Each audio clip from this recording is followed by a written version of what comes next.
നമസ്കാരം. പ്രൈം ഡിബേറ്റിലേക്ക് സ്വാഗതം. വോട്ട് ചോരിയും ബീഹാറിലെ വോട്ടർ പട്ടിക പരിഷ്കരണവും ആയുധമാക്കി രാഹുൽ ഗാന്ധി വോട്ടർ അധികാർ യാത്രയുമായി മുന്നോട്ട് പോകുമ്പോൾ വോട്ടർമാരെ തെറ്റിദ്ധരിപ്പിക്കാനുള്ള വികലമായ ആരോപണങ്ങൾ എന്ന് പറഞ്ഞ് രാഹുലിന്റെ വിശ്വാസ്യത ചോദ്യം ചെയ്യുകയാണ് BJP. ഞായറാഴ്ച തെരഞ്ഞെടുപ്പ് കമ്മീഷൻ രാഹുലിനെതിരെ വാർത്താ സമ്മേളനം നടത്തിയതിന് പിന്നാലെ മഹാരാഷ്ട്രയിലെ വ്യാജ വോട്ടുകളെപ്പറ്റി വെളിപ്പെടുത്തിയ സഞ്ജയ് കുമാർ ഇന്നത് പിൻവലിച്ച് മാപ്പ് പറഞ്ഞത് രാഹുലിനെതിരെ ആയുധമാക്കുന്നു BJP. സഞ്ജയ് കുമാറിനെ പോലെയുള്ളവരുടെ ഡേറ്റകൾ വോട്ട് ചോരിക്ക് രാഹുൽ തെളിവാക്കിയതാണ് തിരിച്ചടിയുണ്ടാക്കിയത്. രാഹുലിനും സഞ്ജയ് കുമാറിനുമെതിരെ ഡൽഹി പോലീസിൽ പരാതിയും എത്തിക്കഴിഞ്ഞു. ഇന്ത്യ സഖ്യം അധികാരത്തിലെത്തിയാൽ മുഖ്യ തെരഞ്ഞെടുപ്പ് കമ്മീഷണർക്കും 2 തെരഞ്ഞെടുപ്പ് കമ്മീഷണർമാർക്കുമെതിരെ നടപടി ഉണ്ടാകുമെന്ന് രാഹുൽ പ്രഖ്യാപിക്കുമ്പോൾ വോട്ട് ചോരി തെളിയിക്കാനാകുമോ? പ്രൈം ഡിബേറ്റ് ചർച്ച ചെയ്യും.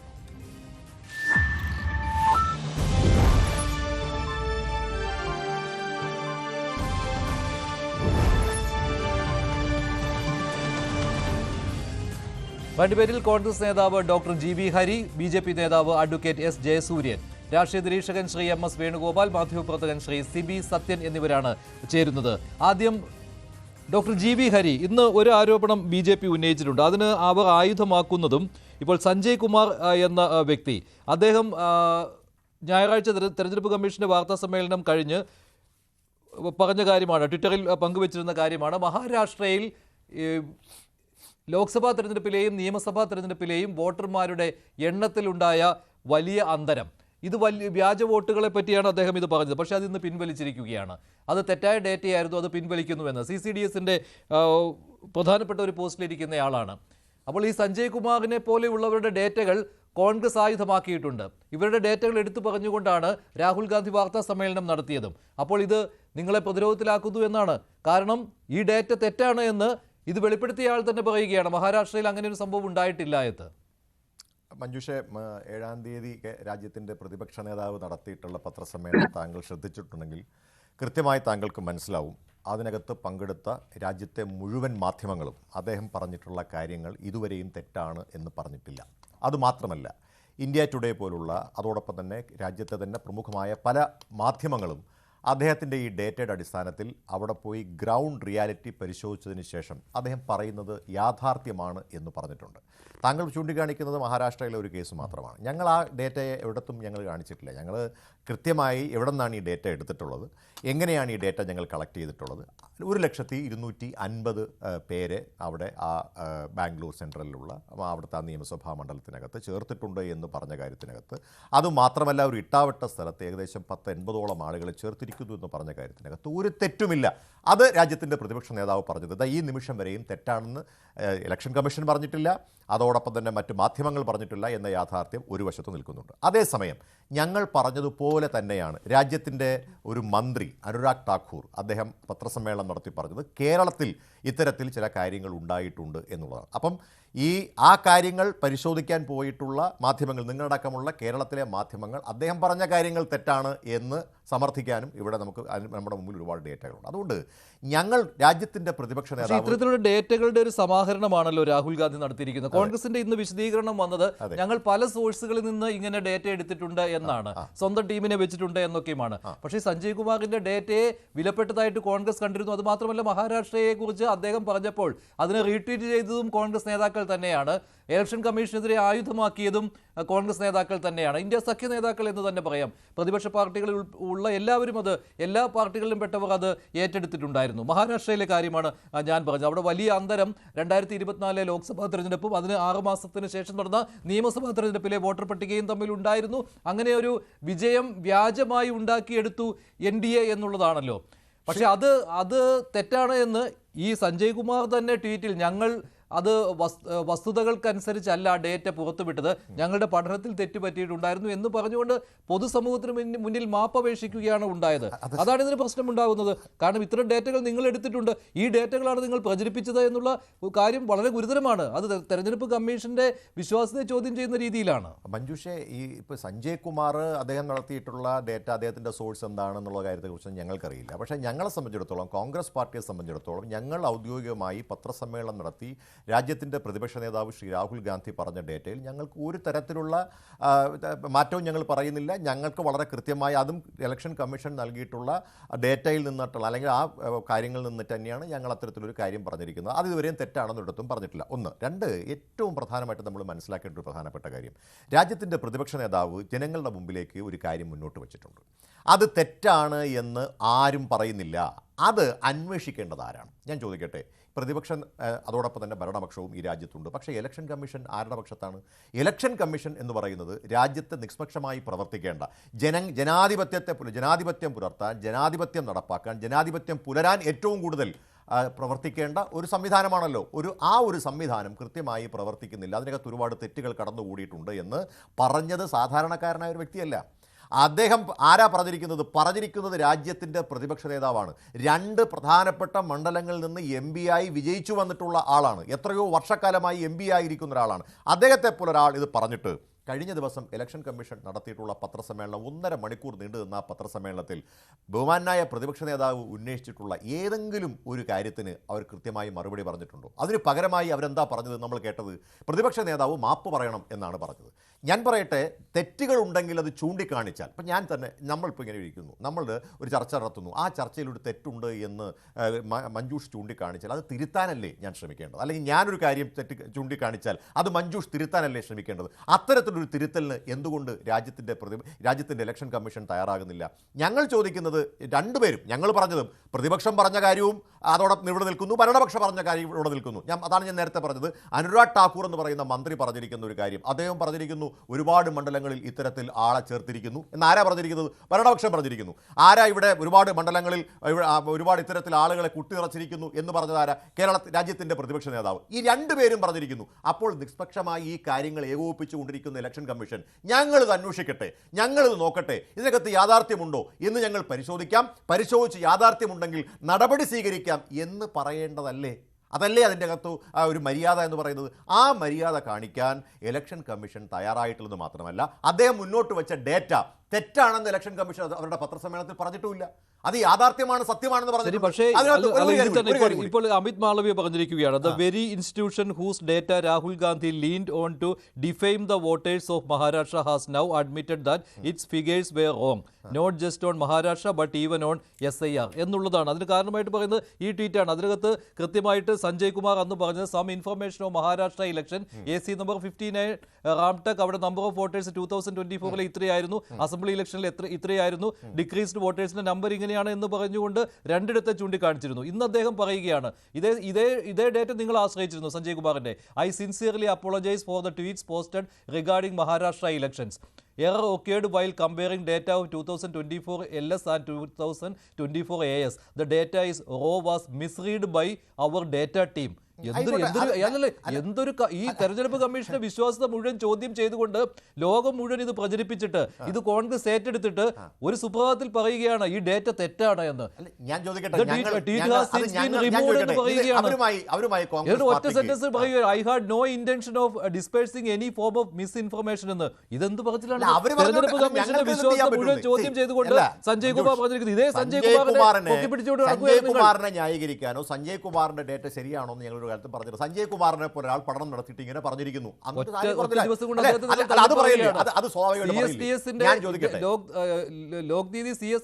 ഏറ്റവും പ്രധാനപ്പെട്ട ചുമതല. അതെ, തീർച്ചയായിട്ടും അവർ പറയുന്ന ഒരു കാര്യം അവരും ഇങ്ങനെ പറഞ്ഞിരിക്കുന്നു എന്ന് പറയുന്നത് തെറ്റുള്ളത്. അവരിപ്പോൾ പറയുന്നു അവരുടെ ഡേറ്റ തെറ്റാണെന്ന്. പക്ഷേ ഞങ്ങൾ പറഞ്ഞിട്ടില്ല, ഞങ്ങൾ പറഞ്ഞ കാര്യങ്ങളും തെറ്റാണെന്ന്. ഞങ്ങൾ പറയുന്ന കാര്യത്തിൽ ഞങ്ങൾ ഉറച്ചു നിൽക്കുന്നു. ഞങ്ങൾ എന്താണെന്ന് പറഞ്ഞത് 5 മണിക്ക് ശേഷം വലിയ ഒരു തള്ളിച്ച ഉണ്ടാകുന്നു വോട്ടർമാരുടെ മഹാരാഷ്ട്രയിൽ. അത് മാത്രമല്ല, 4 മാസങ്ങൾക്ക് മുമ്പ് അവിടെ നടന്ന തെരഞ്ഞെടുപ്പിൽ ഞങ്ങൾ വലിയ ഭൂരിപക്ഷത്തിലേക്ക് അധികാരത്തിൽ വന്നിട്ട് അത് കഴിഞ്ഞ് നടക്കുന്ന തെരഞ്ഞെടുപ്പിൽ ഞങ്ങൾ വലിയ മാർജിന് പരാജയപ്പെട്ടു പോകുന്നു എന്നുള്ള കാര്യമൊക്കെ അവിടെ യാഥാർത്ഥ്യമായി തന്നെ നിൽക്കുകയല്ലേ. സഞ്ജയ് കുമാർ അദ്ദേഹത്തിന്റെ ഡേറ്റ തെറ്റാണെന്ന് പറഞ്ഞതുകൊണ്ട് അത് മുഴുവൻ കോൺഗ്രസ് പറഞ്ഞതെല്ലാം തെറ്റാണെന്ന് ഞങ്ങൾ പറയാൻ CSDSന്റെ ഡേറ്റ തെറ്റാണ് എന്ന് പറഞ്ഞതുകൊണ്ട് രാഹുൽ ഗാന്ധി പറഞ്ഞതും കോൺഗ്രസ് പറഞ്ഞതും അതിനെ ഇന്ത്യ സഖ്യം ഏറ്റെടുത്തതും തെറ്റാണെന്ന് എങ്ങനെ പറയാൻ കഴിയുമെന്നാണ്. നിങ്ങളിപ്പോൾ ഈ സഞ്ജയ് കുമാർ തന്റെ ഡേറ്റ തെറ്റാണെന്ന് സമ്മതിച്ചുകൊണ്ട് മാപ്പ് പറഞ്ഞിരിക്കുന്നു എന്നതുകൊണ്ടാണല്ലോ ഇപ്പോൾ ഡൽഹി പോലീസിൽ രാഹുലിനും സഞ്ജയ് കുമാറിനുമെതിരെയൊക്കെ പരാതി വന്നിരിക്കുന്നത്. ഇലക്ഷൻ കമ്മീഷന്റെ വിശ്വാസ്യത ചോദ്യം ചെയ്തു, ജനങ്ങളെ തെറ്റിദ്ധരിപ്പിച്ചു, അതായത് വഞ്ചനയ്ക്കാണല്ലോ അങ്ങനെ ഒരു പരാതി നൽകിയിരിക്കുന്നത്. പക്ഷേ ഹരി ഇത് ഇവിടെ പറഞ്ഞു, ഇതിപ്പോൾ ഒരു സഞ്ജയ് കുമാർ പറഞ്ഞു എന്ന് വെച്ചുകൊണ്ട് കാര്യമില്ല. ഞങ്ങളുടെ ടീം നടത്തിയ പഠനത്തിൽ കണ്ടെത്തിയ കാര്യങ്ങൾ രാഹുൽ ഗാന്ധി പറഞ്ഞു. അതിൽ ഒരു സോഴ്സ് മാത്രമായിരുന്നു ഈ പറയുന്ന CSDS-ന്റേതെന്ന്. അതെ, അക്കാര്യത്തിൽ കോൺഗ്രസ് പാർട്ടിക്ക് അല്ലെങ്കിൽ രാഹുൽ ഗാന്ധിക്ക് ഉത്തമമായ ബോധ്യമുണ്ടെങ്കിൽ എന്താണ് ചെയ്യേണ്ടത്? അദ്ദേഹം ആരാണ്? അദ്ദേഹം ഒരു തെരഞ്ഞെടുക്കപ്പെട്ട MP ആണ്, പ്രതിപക്ഷ നേതാവാണ്, ഇലക്ഷൻ കമ്മീഷനെ പോലും നിശ്ചയിക്കുന്ന സമിതിയിൽ പ്രധാനമന്ത്രിക്ക് ഒപ്പം ഇരിക്കുന്ന അംഗം കൂടിയാണ്, ചെറിയ ആളൊന്നുമല്ല. അപ്പൊ അദ്ദേഹം മുന്നോട്ട് വെച്ചിരിക്കുന്ന കാര്യങ്ങളെ സംബന്ധിച്ചിടത്തോളം ഇലക്ഷൻ കമ്മീഷനും ഞങ്ങളും പറയുന്ന ഒരു കാര്യം ഇതാണ്: നമുക്ക് പരാതി കൊടുത്തിട്ട് ആ പരാതിയുടെ അടിസ്ഥാനത്തിൽ അന്വേഷണം ആവശ്യപ്പെടുന്നതിൽ എന്തുകൊണ്ട് രാഹുൽ ഗാന്ധി പിന്നോട്ട് പോകുന്നു, എന്തുകൊണ്ട് ഭയപ്പെടുന്നു? നമ്മളിപ്പോ ഒരു വില്ലേജ് ഓഫീസിലോ പഞ്ചായത്ത് ഓഫീസിലോ എന്തെങ്കിലും ഒരു അപേക്ഷ കൊടുത്തിട്ടാണല്ലോ കാര്യം പറയുക. അല്ലാതെ പഞ്ചായത്ത് ഓഫീസിന്റെയോ വില്ലേജ് ഓഫീസിന്റെയോ മുമ്പിൽ പോയി പത്രസമ്മേളനം നടത്തിയിട്ടല്ലല്ലോ കാര്യങ്ങൾ നേടിയെടുക്കുക. പത്രസമ്മേളനമൊക്കെ നടത്താം, അതിനുശേഷം നിയമപരമായി പരാതി കൊടുക്കേണ്ടതിന് പരാതി കൊടുക്കുക തന്നെ വേണം. അത് സുപ്രീം കോടതി വരെ മുകളിലോട്ടാണെങ്കിലും താഴെ ഒരു സാധാരണ വില്ലേജ് ഓഫീസ് പഞ്ചായത്ത് ഓഫീസിലാണെങ്കിലും രേഖാമൂലം നമ്മൾ പരാതി കൊടുക്കുക തന്നെ വേണം. അതിനിവിടെ നിയമമുണ്ടല്ലോ. ആ നിയമം ഞാൻ അംഗീകരിക്കില്ല എന്ന് പറയുമ്പോൾ ഈ രാജ്യത്തിന്റെ നിയമ സംവിധാനത്തെ തള്ളിപ്പറയുകയല്ലേ, ഇവിടുത്തെ ഇലക്ഷൻ കമ്മീഷനെ തള്ളിപ്പറയുകയല്ലേ? അത് പ്രതിപക്ഷ നേതൃസ്ഥാനത്തിരിക്കുന്ന ഒരാളിന് ഭൂഷണമാണോ? ഇതാണ്. പക്ഷേ ഇതൊക്കെ ഈ ഓരോ മണ്ഡലത്തിലും ഇപ്പോൾ എന്താണ് തൃശ്ശൂരിന്റെ കാര്യം പറയുമ്പോൾ ഇപ്പോൾ നേതാക്കൾ പറയുന്നുണ്ട് ആ സമയത്ത് ഇത് ചൂണ്ടിക്കാണിച്ചിരുന്നു. പക്ഷേ വോട്ടർ പട്ടികയിൽ പേര് വന്നു കഴിഞ്ഞാൽ ഈ വോട്ടർ ഐഡന്റിറ്റി കാർഡ് ഉണ്ടെങ്കിൽ അല്ലെ തിരിച്ചറിയൽ കാർഡ് ഉണ്ടെങ്കിൽ വോട്ട് ചെയ്യാം, അവരെ അതിൽ തടയാൻ കഴിയില്ല എന്ന് അന്ന് പറഞ്ഞു എന്നാണ് ജില്ലാ ഭരണാധികാരി. ഒരു കാര്യം കൂടെ മഞ്ജുഷിന്റെ സപ്ലിമെന്റ് ചെയ്ത് പറയുകയാണ്. ഈ അഖിലേഷ് യാദവ് അവിടെ നമുക്കറിയാവുന്ന പോലെ മുഖ്യമന്ത്രിയായിരുന്ന അഖിലേഷ് യാദവ് ഇതുപോലൊരു സത്യവാങ്മൂലം അവിടെ 18,000 വോട്ടുകൾ ആ സമയത്ത് കൂട്ടിച്ചേർത്തതായിട്ട് പരാതി കൊടുത്തിട്ട് ഒരു നടപടിയും ആ കാര്യത്തിൽ ഉണ്ടായിട്ടില്ല. അത് ഈ പറഞ്ഞതുപോലെ സത്യവാങ്മൂലം കൊടുത്തിട്ട് പോലും ഉണ്ടായിട്ടില്ല എന്നുള്ളതാണ് യാഥാർത്ഥ്യം. അപ്പം നമ്മൾ ഈ പരാതി കൊടുക്കുക എന്നുള്ളതല്ലാതെ യാതൊരു തരത്തിലും അതിനകത്തൊരു തീരുമാനവും ഇലക്ഷൻ കമ്മീഷന്റെ ഭാഗത്തുനിന്ന് ഉണ്ടാകാത്ത എത്രയോ കേസുകളുണ്ട് മഞ്ജുഷ പറഞ്ഞതുപോലെ. അതായത് ഏതൊരു കാര്യത്തിൽ എന്ത് പരാതി കൊടുത്തു, എന്ത് നടപടി ഉണ്ടായി എന്നുള്ളത് രണ്ടാമത്തെ കാര്യം. പരാതി കൊടുക്കണമെന്ന് ഇവിടെ കൃത്യമായി ഇലക്ഷൻ കമ്മീഷൻ തന്നെ പറഞ്ഞു കഴിഞ്ഞു. നിങ്ങൾ പരാതിപ്പെടൂ എന്ന് പറഞ്ഞു. എന്നിട്ടും പരാതിപ്പെടുകയില്ല എന്ന് പറയുന്നതിന് അദ്ദേഹം പറഞ്ഞത് മറുപടി ഇപ്പോൾ ശ്രീ ഹരി പറഞ്ഞ മറുപടി അല്ല. ഞാൻ MP ആയിട്ട് സത്യപ്രതിജ്ഞ ചെയ്തപ്പോൾ ഓത്തെടുത്തതാണ്, അതുകൊണ്ട് ഇനി രണ്ടാമത് ഓത്തെടുക്കേണ്ട ആവശ്യമില്ല എന്നാണ്. ഞാൻ ചോദിക്കട്ടെ, ഏത് MP ആണെങ്കിലും മന്ത്രിയാണെങ്കിലും പ്രധാനമന്ത്രിയാണെങ്കിലും ഒരു കോടതിയുടെ മുമ്പാകെ ഏതെങ്കിലും ഒരു രീതിയിൽ ഒരു അപേക്ഷ കൊടുക്കുമ്പോൾ അല്ലെ അന്യായം കൊടുക്കുമ്പോൾ അവിടെ സെപ്പറേറ്റ് ആയിട്ട് കൃത്യമായ നിയമം അനുസരിച്ച് തന്നെ അവിടെ അന്യായം ബോധിപ്പിക്കുന്ന സമയത്ത് ഈ പറഞ്ഞ കാര്യങ്ങൾ എന്റെ ഉത്തമ വിശ്വാസത്തിൽ സത്യമാണ് എന്ന് ഞാൻ സത്യപ്രതിജ്ഞ ചെയ്യുന്നു എന്ന് പറഞ്ഞുകൊണ്ട് തന്നെയാണ് ബോധിപ്പിക്കുക. അല്ലാതെ ഞാൻ പഞ്ചായത്ത് മെമ്പറായപ്പോഴും പാർലമെന്റ് മെമ്പറായപ്പോഴും സത്യപ്രതിജ്ഞ ചെയ്തിട്ടുണ്ട്, ആ സത്യപ്രതിജ്ഞ ഈ സത്യപ്രതിജ്ഞയായിട്ട് അങ്ങ് കൂട്ടിക്കോ എന്ന് പറഞ്ഞാൽ അത് എത്രമാത്രം ബാലിശമാണ്. അതുകൊണ്ട് നിയമപരമായി ഈ കാര്യത്തെ സമീപിക്കുന്നതിന് രാഹുൽ ഗാന്ധി എന്തുകൊണ്ട് ഭയപ്പെടുന്നു? ഇതാണ് ചോദ്യം. അല്ല, അഡ്വക്കേറ്റ് ജസൂരിനോട് എനിക്ക് ഒരു കാര്യം അദ്ദേഹം പറഞ്ഞപ്പോൾ ഞാൻ പറയാൻ ആഗ്രഹിക്കുന്ന ഒരു കാര്യം, അദ്ദേഹം പ്രാക്ടീസ് ചെയ്യുന്ന ഒരു വക്കീലാണ്. ഞാൻ ചോദിക്കട്ടെ, ഈ രാജ്യത്ത് എത്രയോ കേസുകൾ ഒരാളും പരാതി കൊടുക്കാതെ പൊതു താല്പര്യാർത്ഥം ഹൈക്കോടതികളും സുപ്രീം കോടതികളും കേസെടുത്തിട്ടുണ്ട്, ഉണ്ടല്ലോ അല്ലേ? ഞാൻ അങ്ങയുടെ അറിവില്ല എത്രയോ കേസുകൾ നമ്മൾ ആരെങ്കിലും പരാതി കൊടുക്കാതെ. അങ്ങ് പറഞ്ഞ വില്ലേജ് ഓഫീസിൻ്റെ കാര്യമാണ്. ഞാൻ പറഞ്ഞത് പരമോന്നതമായ നീതിപീഠത്തിൻ്റെ സുപ്രീം കോടതിയുടെയും അതോടൊപ്പം ഹൈക്കോടതിയുടെയും ഏറ്റവും അവസാനമായി തൃശ്ശൂരിലെ കാര്യം തന്നെ എടുക്കാം. തൃശ്ശൂരിലെ റോഡുമായി ബന്ധപ്പെട്ട കാര്യങ്ങളിൽ ആരും പരാതി കൊടുക്കാതെ ഹൈക്കോടതി തന്നെ കേസെടുത്തിട്ടുണ്ട്. ഞാൻ ചോദിക്കട്ടെ, ഇലക്ഷൻ കമ്മീഷൻ അതുപോലൊരു ബോഡിയല്ലേ? ഒരുപക്ഷെ അതിനേക്കാൾ മുകളിൽ നിൽക്കുന്നൊരു ബോഡിയല്ലേ? അല്ലെങ്കിൽ ഞാൻ പറയട്ടെ, അത്തരത്തിലൊരു ബോഡിക്ക് ഇവിടെ ആരാ ഇത് പറഞ്ഞത്? താങ്കൾ പറഞ്ഞല്ലോ, ഇത് MP എന്ന നിലയിൽ മാത്രമല്ല, രാജ്യത്തിൻ്റെ പ്രതിപക്ഷ നേതാവും രാജ്യത്തിൻ്റെ പ്രധാനമന്ത്രിയും രണ്ട് പ്രധാനപ്പെട്ട പോസ്റ്റുകളാണ്.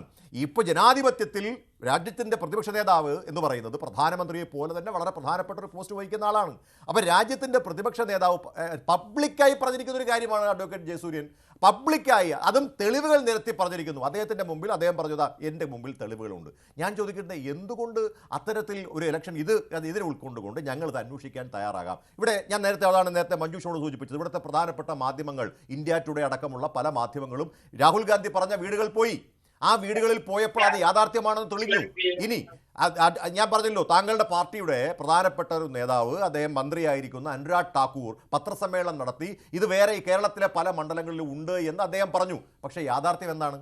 അപ്പോൾ അവിടെയാണ് വ്യത്യാസം. അപ്പോൾ രാഹുൽ ഗാന്ധി പറഞ്ഞതും അനുരാഗ് ഠാക്കൂർ പറഞ്ഞതും വ്യത്യസ്തമാണ്. അദ്ദേഹം പറഞ്ഞ തെളിവുകൾ അതുപോലെ തന്നെ നിൽക്കുന്നു. അത് യാഥാർത്ഥ്യമാണെന്ന് ഇലക്ഷൻ കമ്മീഷൻ അറിയാം. എത്ര പേര് ചോദിച്ചു? ഞാൻ ഇവിടെ പത്രമാധ്യമ സുഹൃത്തുക്കൾ ചോദിച്ചില്ലേ, ഇലക്ഷൻ കമ്മീഷനോട് ചോദിച്ചില്ലേ, എന്തുകൊണ്ട് നിങ്ങൾ അന്വേഷിക്കുന്നില്ല? ഇല്ല, ഞങ്ങളൊരു പരാതി കിട്ടിയാലേ അന്വേഷിക്കൂ എന്ന് പറയുന്നത് വളരെ ബാലിശമായിട്ടുള്ള ശരി. ഒരു മറുപടിയാണ്. ശ്രീ സി ബി സത്യൻ, ഇപ്പോൾ താങ്കൾ എങ്ങനെയാണ്, താങ്കൾ മഹാരാഷ്ട്രയിലാണല്ലോ കൂടുതൽ സമയമുള്ളത്. അപ്പോൾ അവിടെ ഈ പറയുന്ന പോലെ ഇപ്പോൾ CSDS ലോക്നീതി ഇവരുടെ പഠനം അത് തെറ്റാണെന്ന് അവർ തന്നെ പറയുകയാണ്. അതെന്തുകൊണ്ടാണ് അങ്ങനെ ഈ ഒരു തെറ്റായ വിവരം ഇവർ പുറത്തുവിട്ടത്? ഇതേ പഠനം തന്നെ കോൺഗ്രസും ആധാരമാക്കിയിട്ടുണ്ട്, അത് ഇന്ത്യ സഖ്യം അത് ഏറ്റെടുത്തിട്ടുമുണ്ട്. അങ്ങനെ ചെയ്യുമ്പോൾ തെരഞ്ഞെടുപ്പ് പ്രക്രിയയെ തന്നെ അവിശ്വാസം വരുത്തുന്ന രീതിയിൽ പ്രചരിപ്പിച്ചു എന്ന രീതിയിലാണല്ലോ. ഞായറാഴ്ചയാണ് ഇവർ ഈ വിവരങ്ങൾ പുറത്തുവിട്ടത്. എന്നിട്ട് ഇന്ന് ഇല്ല, ആ പറഞ്ഞ വിവരങ്ങളെല്ലാം തെറ്റാണെന്ന് പറഞ്ഞുകൊണ്ട് ട്വീറ്റ് മാറ്റുന്നു. ഇതെങ്ങനെ ശരിയാവും? ഇത്തരം കാര്യങ്ങൾ നടക്കുന്നുണ്ടോ മഹാരാഷ്ട്രയിൽ? മഞ്ജുഷ, ഇതിനകത്ത് രസകരമായ 1-2 കാര്യങ്ങളുണ്ട്. ഇത് മൊത്തം പഠിക്കാതെ നമുക്കിത് മുന്നോട്ട് പോകാൻ പറ്റില്ല. ഒന്നാമത്തത്, ഈ സഞ്ജീവ് കുമാർ എന്ന് പറയുന്ന ആള് ഇപ്പൊ ഒരു ട്വീറ്റ് ഇറക്കുകയാണ്. ഈ ട്വീറ്റിന്റെ സമയം നോക്കുക. അതായത് രാഹുൽ ഗാന്ധി ആദ്യമായിട്ടല്ല മഹാരാഷ്ട്രയിലെ വോട്ടെടുപ്പിൽ ക്രമക്കേടുണ്ട് എന്ന് പറയുന്നത്. മഹാരാഷ്ട്രയിൽ ക്രമക്കേടുണ്ട് എന്നുള്ളത് ആദ്യത്തെ തവണ തന്നെ പറഞ്ഞു. പിന്നീട് വിശദമായ പത്രസമ്മേളനം നടത്തി പറഞ്ഞു. പിന്നീട് അതിന്റെ ലിസ്റ്റുകൾ, പല ബൂത്തുകളിലും നടന്ന വോട്ടിന്റെ വിശദാംശങ്ങളെല്ലാം പുറപ്പെടുവിച്ചു. ഇതെല്ലാത്തിനും ശേഷം രാഹുൽ ഗാന്ധി കഴിഞ്ഞ ആഴ്ചയിൽ ഈ പറഞ്ഞ ഇന്ത്യ മൊത്തം നടന്ന കുറേയധികം തെരഞ്ഞെടുപ്പുകളിലെ കുറേയധികം ഡേറ്റകൾ കമ്പൈൽ ചെയ്തിട്ട് ആണ് ഏറ്റവും വലിയൊരു പത്രസമ്മേളനം നടത്തിയത്. അപ്പൊ അതിനുശേഷമുള്ള സമയത്താണ് ഈ സഞ്ജീവ് കുമാറിന് ഇത് മാപ്പ് പറയേണ്ടി വരുന്ന ഒരു സാഹചര്യം ഉണ്ടാകുന്നത്. നമ്മൾ 2 കാര്യത്തിനകത്ത് മനസ്സിലാക്കേണ്ടത്. ഒന്നാമത്തത്, രാഹുൽ ഗാന്ധി ഈ പറഞ്ഞ മുഴുവൻ കണക്കെടുപ്പിലും ഉപയോഗിച്ച ഡേറ്റ എന്ന് പറയുന്നത് സഞ്ജയ് കുമാറിന്റെ ഡേറ്റ അല്ല, ഈ ഇലക്ഷൻ കമ്മീഷൻ നൽകിയ ഡേറ്റയാണ്. ഓക്കെ, ഇലക്ഷൻ കമ്മീഷൻ നൽകിയ ഡേറ്റയിൽ നിന്നാണ് അദ്ദേഹം ഈ പറഞ്ഞ വിശദാംശങ്ങളെല്ലാം പുറത്തു കൊണ്ടുവരുന്നത്.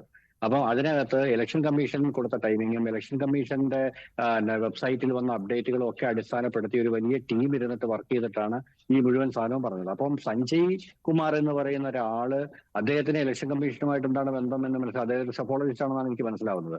അദ്ദേഹത്തിന്റെ ഡേറ്റ എന്ന് പറയുമ്പോൾ അദ്ദേഹം സഞ്ജയ് കുമാർ ഒരു തെരഞ്ഞെടുപ്പ് നിരീക്ഷകനാണ് അല്ലേ? അദ്ദേഹം മാത്രമല്ല അദ്ദേഹം ഡയറക്ടറാണ് ലോക്നീതി CSDS. അവർ ഈ സർവേ നടത്തുന്ന ആളുകളാണ്. അതുപോലെ തന്നെ ഇത്തരത്തിലുള്ള പഠനങ്ങൾ, ഇലക്ഷൻ സർവേ ആണ് പ്രധാനമായിട്ടും, പിന്നെ ഇത്തരത്തിലുള്ള പഠനങ്ങൾ നടത്തുന്നതാണ് അവരാണ്. അതിന്റെ ഡയറക്ടറാണ് സഞ്ജയ് കുമാർ. അതുകൊണ്ട് വിശ്വാസ്യതയുള്ള ഒരു ടീം തന്നെയാണ് അല്ലേ? അല്ലല്ല, വിശ്വാസ്യതയുള്ള ടീമാണ്. അതെന്നല്ല പറഞ്ഞത്. ഇപ്പൊ നമ്മൾ പറയുന്നത് വെച്ച് കഴിഞ്ഞാൽ, ഇത് ഈ വിശ്വാസ്യത ടീം എന്തുകൊണ്ടാണ് ഇത് പിൻവലിച്ച് മാപ്പ് പറയേണ്ടി വരുന്ന സാഹചര്യം സംജാതമാകുന്നത് നമ്മൾ ആലോചിക്കണം. അതായത് സർക്കാരിനെതിരെ നിലനിൽക്കുന്ന എല്ലാ സ്ഥാപനങ്ങളെയും ഭീഷണിപ്പെടുത്തി വായടപ്പിക്കുന്ന ഒരു സമീപനം നടക്കുന്നുണ്ട്. മനസ്സിലായോ? എല്ലാ കേസിലും ഇത് അതായത് വളരെ കൃത്യമായിട്ട് ഒരു വ്യക്തി എന്ന നിലയിൽ ഒരു ഭരണകൂടം നിങ്ങളെ വേട്ടയാടാൻ തീരുമാനിച്ചാൽ മഞ്ജുഷെ, നിങ്ങൾക്ക് എവിടെ പോയാലും രക്ഷയില്ല, നിങ്ങളെ വേട്ടയാടിയിരിക്കും. ഇതൊക്കെ ചെറിയ ചെറിയ മീനുകളാണ്. വലിയ വലിയ മന്ത്രിമാരെയും മുഖ്യമന്ത്രിമാരെയും ഒക്കെ അടർത്തിയെടുക്കാൻ ശേഷിയുള്ള തരത്തിലേക്ക് വികസിച്ച ഒരു വലിയ നെറ്റ്വർക്കാണ് ഇപ്പൊ ഇന്ത്യയിൽ സംഭവിക്കുന്നത്. ഗുരുതരമായ കാര്യമാണ് താങ്കൾ പറഞ്ഞത്. അതായത് ഇത്തരത്തിൽ പഠനം നടത്തുകയും ഡേറ്റകൾ പുറത്തുവിടുകയും ചെയ്യുന്ന ഏജൻസികളെ ഭീഷണിപ്പെടുത്തി അവരെ കൊണ്ട് മാപ്പ് പറയിപ്പിക്കുന്നു എന്നുള്ളതാണല്ലോ. അതേ അർത്ഥത്തിൽ തന്നെ ഞാൻ തുടർന്നും പറയുന്നു. ഇപ്പൊ ഇന്ന് ഒരുപാട് തേർഡ് പാർട്ടി ചാനലുകളിലൂടെ ഇവർ ഒരു കാര്യം പുറത്തു വിട്ടിട്ടുണ്ട്. BJP ആ BJPയുടെ ഹാൻഡിലുകൾ, തേർഡ് പാർട്ടി ഹാൻഡിലുകൾ അവർ പറയുന്ന, വളരെ വ്യക്തമായി പറയുന്ന ഒരു കാരണം എന്ന് പറയുന്നത്, ആ തേർഡ് പാർട്ടി ഹാൻഡിൽ പറയുന്നത് വിവിധ വ്ളോഗർമാരെ വാടകയ്ക്കെടുത്തിട്ട് ഈ പറഞ്ഞതുപോലുള്ള ഒരു സംവിധാനം നടപ്പിലാക്കിയെന്നാണ്. അതായത് കോൺഗ്രസ് വിവിധ വ്ളോഗർമാരെ വാടകയ്ക്കെടുത്തിട്ട് ഈ വോട്ട് സംഭവങ്ങൾ പറയുന്നു, അത് പ്രചരിപ്പിക്കുന്നു എന്നാണ് അവർ മുന്നോട്ട് വെക്കുന്ന ഒരു വാദം. ഞാൻ ചോദിക്കുന്നത്, ഇതൊരു കൃത്യമായ ഭീഷണിയാണിത്. അതായത് ഏതെങ്കിലും വ്ളോഗർമാർ ഈ സംഭവം ടേക്കപ്പ് ചെയ്യുന്നുണ്ടെങ്കിൽ നിങ്ങൾക്കെതിരെ അന്വേഷണം ഉണ്ടാകും എന്നുള്ളതിന്റെ വളരെ കൃത്യമായ സൂചനയാണ് കൊടുക്കുന്നത്. കാരണം നിങ്ങൾ ഇത് അവരാദ്യമേ ഒരു കോണ്ടെക്സ്റ്റ് ക്രിയേറ്റ് ചെയ്യണം. ആ കോണ്ടെക്സ്റ്റ് എന്ന് പറയുന്നത്, ഇത് പറയുന്ന എല്ലാ വ്ളോഗർമാരും കോൺഗ്രസിന്റെ കയ്യിൽ നിന്നും പണം വാങ്ങി പറയുന്നവരാണ്. ഇനി രണ്ടാമത്തെ കോണ്ടെക്സ്റ്റ് എന്ന് പറയുന്നത്, നിങ്ങൾ പറയുന്നുണ്ടെങ്കിൽ നിങ്ങൾക്കെതിരെ നടപടി എടുക്കാൻ പറ്റും. അതുകൊണ്ട് നിങ്ങൾക്ക് നടപടി എടുക്കാതിരിക്കണമെങ്കിൽ നിങ്ങൾ പറയരുത്. അപ്പൊ ചുരുക്കത്തിൽ ഒരുവിധപ്പെട്ട എല്ലാ വ്ളോഗർമാരും ഈ പറഞ്ഞതുപോലെ ഇത്തരം ഒരു ഭീഷണിക്ക് മുന്നിൽ ഭയന്നു പോകും. CSDS പോലെ അങ്ങനെ ട്വീറ്റുകളോ വീഡിയോകളോ പിൻവലിക്കേണ്ടി വന്നിട്ടുള്ള സംഭവങ്ങൾ ഉണ്ടാകുന്നുണ്ടോ മഹാരാഷ്ട്രയിൽ? അങ്ങനെ നിങ്ങൾ മനസ്സിലാവേണ്ടത്, ഈ വീഡിയോകൾ ഈ മഹാരാഷ്ട്രയിൽ ഇപ്പം അടുത്ത കാലത്ത് നടക്കുന്ന ഒരു സംഭവം ഞാൻ പറഞ്ഞുതരാം. മഹാരാഷ്ട്രയിൽ അടുത്ത കാലത്ത് നടക്കുന്ന ഒരു സംഭവം, ഏതെങ്കിലും ലാംഗ്വേജ് മൈനോറിറ്റിക്കാര് ഏതെങ്കിലും BJPക്കെതിരെ പോസ്റ്റ് എഴുതുകയാണെങ്കിൽ അവിടുത്തെ പ്രാദേശിക BJP ആൾക്കാർ അവിടെ പോവുക, തല്ലുക, തല്ലിയിട്ട് പുള്ളിയെ പരസ്യമായിട്ട് ഫേസ്ബുക്കിലൂടെ മാപ്പ് പറയിക്കുക. ഇത്തരം മലയാളികൾക്ക് നിരവധി സംഭവങ്ങൾ അടുത്ത കാലത്ത് ബോംബെയിൽ നടന്നിട്ടുണ്ട്. ഒരുപാട് സംഭവങ്ങൾ. ഞാൻ പറഞ്ഞത് നമ്മൾ ഉദ്ദേശിക്കുന്നതിനേക്കാൾ അപ്പുറത്തെ തലത്തിലേക്ക് ഒരു ഭീകരാവസ്ഥ അരങ്ങേറിക്കൊണ്ടിരിക്കുന്നുണ്ട് ഇവിടെ. ശരി ജയസൂര്യൻ, അതിനുള്ള മറുപടി. ഇങ്ങനെ ട്വീറ്റുകളൊക്കെ പിൻവലിക്കുന്നതിന് പിന്നിൽ അല്ലല്ല വോട്ട് ചോരിയെ കുറിച്ച് എന്തെങ്കിലും ഇന്ത്യയിൽ ആ അടപ്പിക്കുന്നു എന്നാണ് സിബി ഇവിടെ പറയുന്നത്. അല്ല അങ്ങനെ ഞാൻ പറഞ്ഞുതരാം. അങ്ങനെ വായടപ്പിക്കുമായിരുന്നുവെങ്കിൽ ഒരു ഈ കാര്യം സംസ്ഥാനത്ത് ഇപ്പോൾ നടക്കുന്ന ചർച്ചകൾ, ഇപ്പോൾ നമ്മുടെ മലയാളം വാർത്ത എടുത്തു നോക്കൂ. മലയാളത്തിലെ ചാനലുകൾ, മലയാളത്തിലെ പത്രമാധ്യമങ്ങൾ, മലയാളത്തിലെ മഹാഭൂരിപക്ഷം വരുന്ന സോഷ്യൽ മീഡിയ ഹാൻഡിലുകൾ, അക്കൗണ്ടുകൾ ഏറ്റവും ഭൂരിപക്ഷവും ഈ പറയുന്ന രാഹുൽ ഗാന്ധിക്ക് അനുകൂലമായിട്ട് സംസാരിച്ചുകൊണ്ടിരിക്കുന്നതല്ലേ നമ്മൾ കാണുന്നത്. ഇപ്പോൾ ഇദ്ദേഹം CSDന്റെ കോ ഡയറക്ടർ പിൻവലിച്ച് മാപ്പ് പറഞ്ഞപ്പോഴാണല്ലോ ഈ ചർച്ച ഇങ്ങനെ ഒരു ട്വിസ്റ്റ് ഉണ്ടാവുന്നത്. സത്യത്തിൽ അദ്ദേഹം അത് പറഞ്ഞാലും പറഞ്ഞില്ല എന്നുണ്ടെങ്കിലും രാഹുൽ ഗാന്ധി മുന്നോട്ട് വെച്ച കാര്യങ്ങളെ സംബന്ധിച്ചിടത്തോളം ഇലക്ഷൻ കമ്മീഷൻ കൃത്യമായിട്ട് തെളിയിച്ചു കൊടുത്തില്ലേ? അതായത് ഇരട്ട വോട്ട് ഉണ്ടായിരുന്നു എന്ന് പറയുന്ന വ്യക്തിയുടെ പേര് പറഞ്ഞപ്പോൾ അങ്ങനെ അയാൾ ഇരട്ട വോട്ട് ചെയ്തിട്ടില്ല എന്ന് തെളിയിച്ചു. അത് കഴിഞ്ഞിട്ട് പിന്നീട് കർണാടകത്തിൽ വോട്ട് ചെയ്തു എന്ന് പറഞ്ഞപ്പോൾ അങ്ങനെ കർണാടകത്തിലും UPയിലും വോട്ട് ചെയ്തിട്ടില്ല എന്ന് ഇലക്ഷൻ കമ്മീഷൻ തന്നെ വ്യക്തമാക്കുകയുണ്ടായി. അതിനെയൊന്നും പിന്നീട് കണ്ടതായിട്ടോ കേട്ടതായിട്ടോ രാഹുൽ ഗാന്ധി ഇപ്പോൾ ഈ ഹരി പറയുന്ന പോലെ ഒന്നും രാഹുൽ ഗാന്ധി ഒട്ട് പ്രതികരിച്ചിട്ടുമില്ല. അല്ല ഞാൻ പറഞ്ഞതാണ് ശരി, എന്റെ കയ്യിൽ തെളിവുണ്ട്. അല്ല രണ്ട് മണ്ഡലങ്ങളിൽ അല്ലെങ്കിൽ 2 പോളിംഗ് ബൂത്തുകളിൽ വോട്ടർമാരുടെ പേരുകൾ ഉള്ളത് അത് പുതിയ കാര്യമൊന്നുമല്ല, അത് എല്ലായിടത്തും അങ്ങനെയുള്ളതാണ്. ഇപ്പോൾ അങ്ങനെ പറയുകയാണെങ്കിൽ സംസ്ഥാനത്തെ പല നേതാക്കളുടെയും പല പ്രമുഖ നേതാക്കളുടെയും പേരുകൾ അങ്ങനെ 2 മണ്ഡലത്തിലുണ്ട്.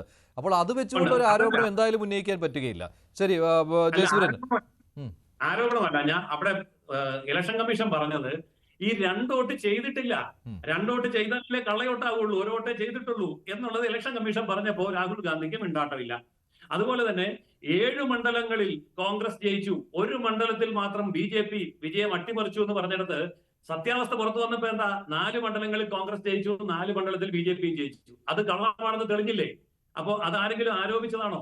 വ്യാജ പ്രചരണമാണോ? ഇതൊക്കെ പകൽ പോലെ വ്യക്തമല്ലേ? ആർക്കും കയറി നോക്കിയാൽ കാണാവുന്ന ഡാറ്റയല്ലേ? സത്യമല്ലേ? ഇതിന്റെയൊക്കെ കാര്യം പറഞ്ഞിട്ട് കർണാടകത്തിൽ രാജിവെച്ച മന്ത്രി BJP മന്ത്രി അല്ലല്ലോ, കോൺഗ്രസ് മന്ത്രിയല്ലേ രാജിവെച്ചു പോയത്. എന്ന് പറഞ്ഞാൽ അദ്ദേഹം സത്യം പറഞ്ഞു.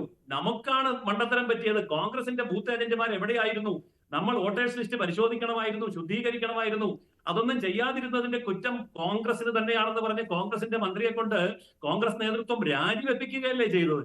അപ്പോൾ കോൺഗ്രസിനകത്തുനിന്ന് തന്നെ ഈ സത്യങ്ങൾ തുറന്നു പറയാൻ ഒരു മന്ത്രി മുന്നോട്ട് വരികയും രാജിവെക്കുകയും ചെയ്ത സ്ഥിതിക്ക് അതിനേക്കാൾ വലിയ തെളിവ് വേണോ? എന്റെ ചോദ്യം ഇതൊന്നുമല്ല.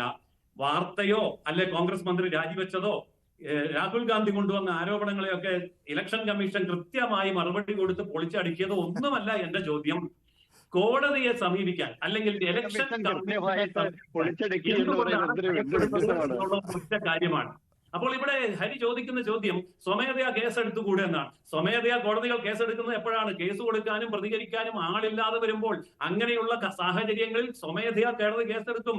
ഇവിടെ രാഹുൽ ഗാന്ധി ഉണ്ടല്ലോ, ഇവിടെ കോൺഗ്രസ് ഉണ്ടല്ലോ, ഇവിടെ എത്രയോ 1000 പേര് പ്രതിഷേധിക്കുന്നുണ്ട്. ഈ പ്രതിഷേധിക്കുന്നതിൽ ഒരൊറ്റ ആൾ പോലും ഇപ്പൊ രാഹുൽ ഗാന്ധി ചെയ്യുന്നില്ലെങ്കിൽ കോൺഗ്രസ് പാർട്ടിയിലെ കോടിക്കണക്കിന് ആൾക്കാരിൽ ഒരാളെങ്കിലും ഒന്ന് ഇലക്ഷൻ കമ്മീഷന്റെ മുമ്പിൽ പോയിട്ട് ഇത് രേഖാമൂലം എഴുതി കൊടുക്കാൻ എന്താണ് മടിക്കുന്നത്? ശരി, ശ്രീ എം എസ് വേണുഗോപാൽ, ഇവിടെ സിബി സത്യൻ പറഞ്ഞത് ഒരു പുതിയ കാര്യമാണ്. കാരണം ഇങ്ങനെ ഈ വോട്ട് ചോരി ആരോപണങ്ങൾ ഉന്നയിക്കുന്നവർക്കെതിരെ നടപടിയെടുത്ത് അവരുടെ വായടപ്പിക്കുകയാണ് ചെയ്യുന്നതെന്ന് അദ്ദേഹം മഹാരാഷ്ട്രയിലെ ഗ്രൗണ്ട് ലെവൽ കാര്യമാണ് പറഞ്ഞത്. അതിൻ്റെ ഒരു ഭാഗമായിട്ടാണ് ഇപ്പോൾ CSDSന്റെ സഞ്ജയ് കുമാറിന് പോലും ഇങ്ങനെ തൻ്റെ ട്വീറ്റ് പിൻവലിക്കേണ്ടി വന്നത് എന്ന്. പക്ഷേ സഞ്ജയ് കുമാർ അത് ഡേറ്റ തെറ്റായതുകൊണ്ടാണെന്നാണ് എനിക്ക് തോന്നുന്നത്. അദ്ദേഹം അന്ന് ഞായറാഴ്ച പറഞ്ഞ കാര്യങ്ങളിൽ ആ ഡേറ്റ വിലയിരുത്തിയപ്പോൾ അതിൽ തെറ്റുപറ്റിയെന്നാണ് അദ്ദേഹം ഉദ്ദേശിച്ചിരിക്കുന്നത്. വേണുഗോപാൽ, സഞ്ജയ് കുമാർ ഒരു മഞ്ജുഷേ, ഇദ്ദേഹത്തിന്റെ ഡേറ്റ ആണ് രാഹുൽ ഗാന്ധി ഉപയോഗിച്ചതല്ല, അദ്ദേഹത്തിന്റെ ഡേറ്റ അല്ല, ഇലക്ഷൻ കമ്മീഷൻ ഡേറ്റയാണ്. ഇദ്ദേഹത്തിന് എന്ത് പ്രത്യേക ഡേറ്റയാണുള്ളത്? ഇന്ത്യയുടെ ഇലക്ഷനുമായിട്ട് ബന്ധപ്പെട്ടിട്ട് ഈ പറഞ്ഞ സഞ്ജയ് കുമാറിന് എന്ത് ഡേറ്റയാണ് കയ്യിലുള്ളത്? സഞ്ജീവ് കുമാർ എടുത്തത് അതിപ്പോൾ രാഹുൽ ഗാന്ധി കഴിഞ്ഞ ഇപ്പോൾ 6 അമിത് മാസമായിട്ട് മാളവ്യ വർക്ക് ചെയ്യുന്നതും പറയുന്നുണ്ടായിരുന്നു ഇലക്ഷൻ അമിത് മാളവ്യ പറയുന്നുണ്ടായിരുന്നു ഇതുവരെ സഞ്ജയ് കുമാർ ഇന്നായിരുന്നു, ഇപ്പോൾ കോൺഗ്രസിന്റെ കണ്ണിൽ സഞ്ജയ് കുമാർ ഔട്ടായി എന്ന്. അങ്ങനെ ഒരു ആരോപണമുണ്ട്. കാരണം ഇത് നമ്മൾ ഇത് ഏറ്റെടുക്കുമ്പോഴുള്ള പ്രശ്നമാണ് സിബി, അതുകൊണ്ട് ഏറ്റെടുക്കുമ്പോഴുള്ള ഒരു പ്രശ്നമുണ്ട്. സഞ്ജയ് കുമാറിനെ കോൺഗ്രസ് ഏറ്റെടുത്തിരുന്നു. ഇല്ല മഞ്ജുഷ, അങ്ങനെ നമ്മൾ ആരും ഏറ്റെടുത്തിട്ടില്ല. കോൺഗ്രസ് സഞ്ജീവ് കുമാറിന്റെ ഡേറ്റ ഒരു കാലത്തും ഏറ്റെടുത്തിട്ടില്ല.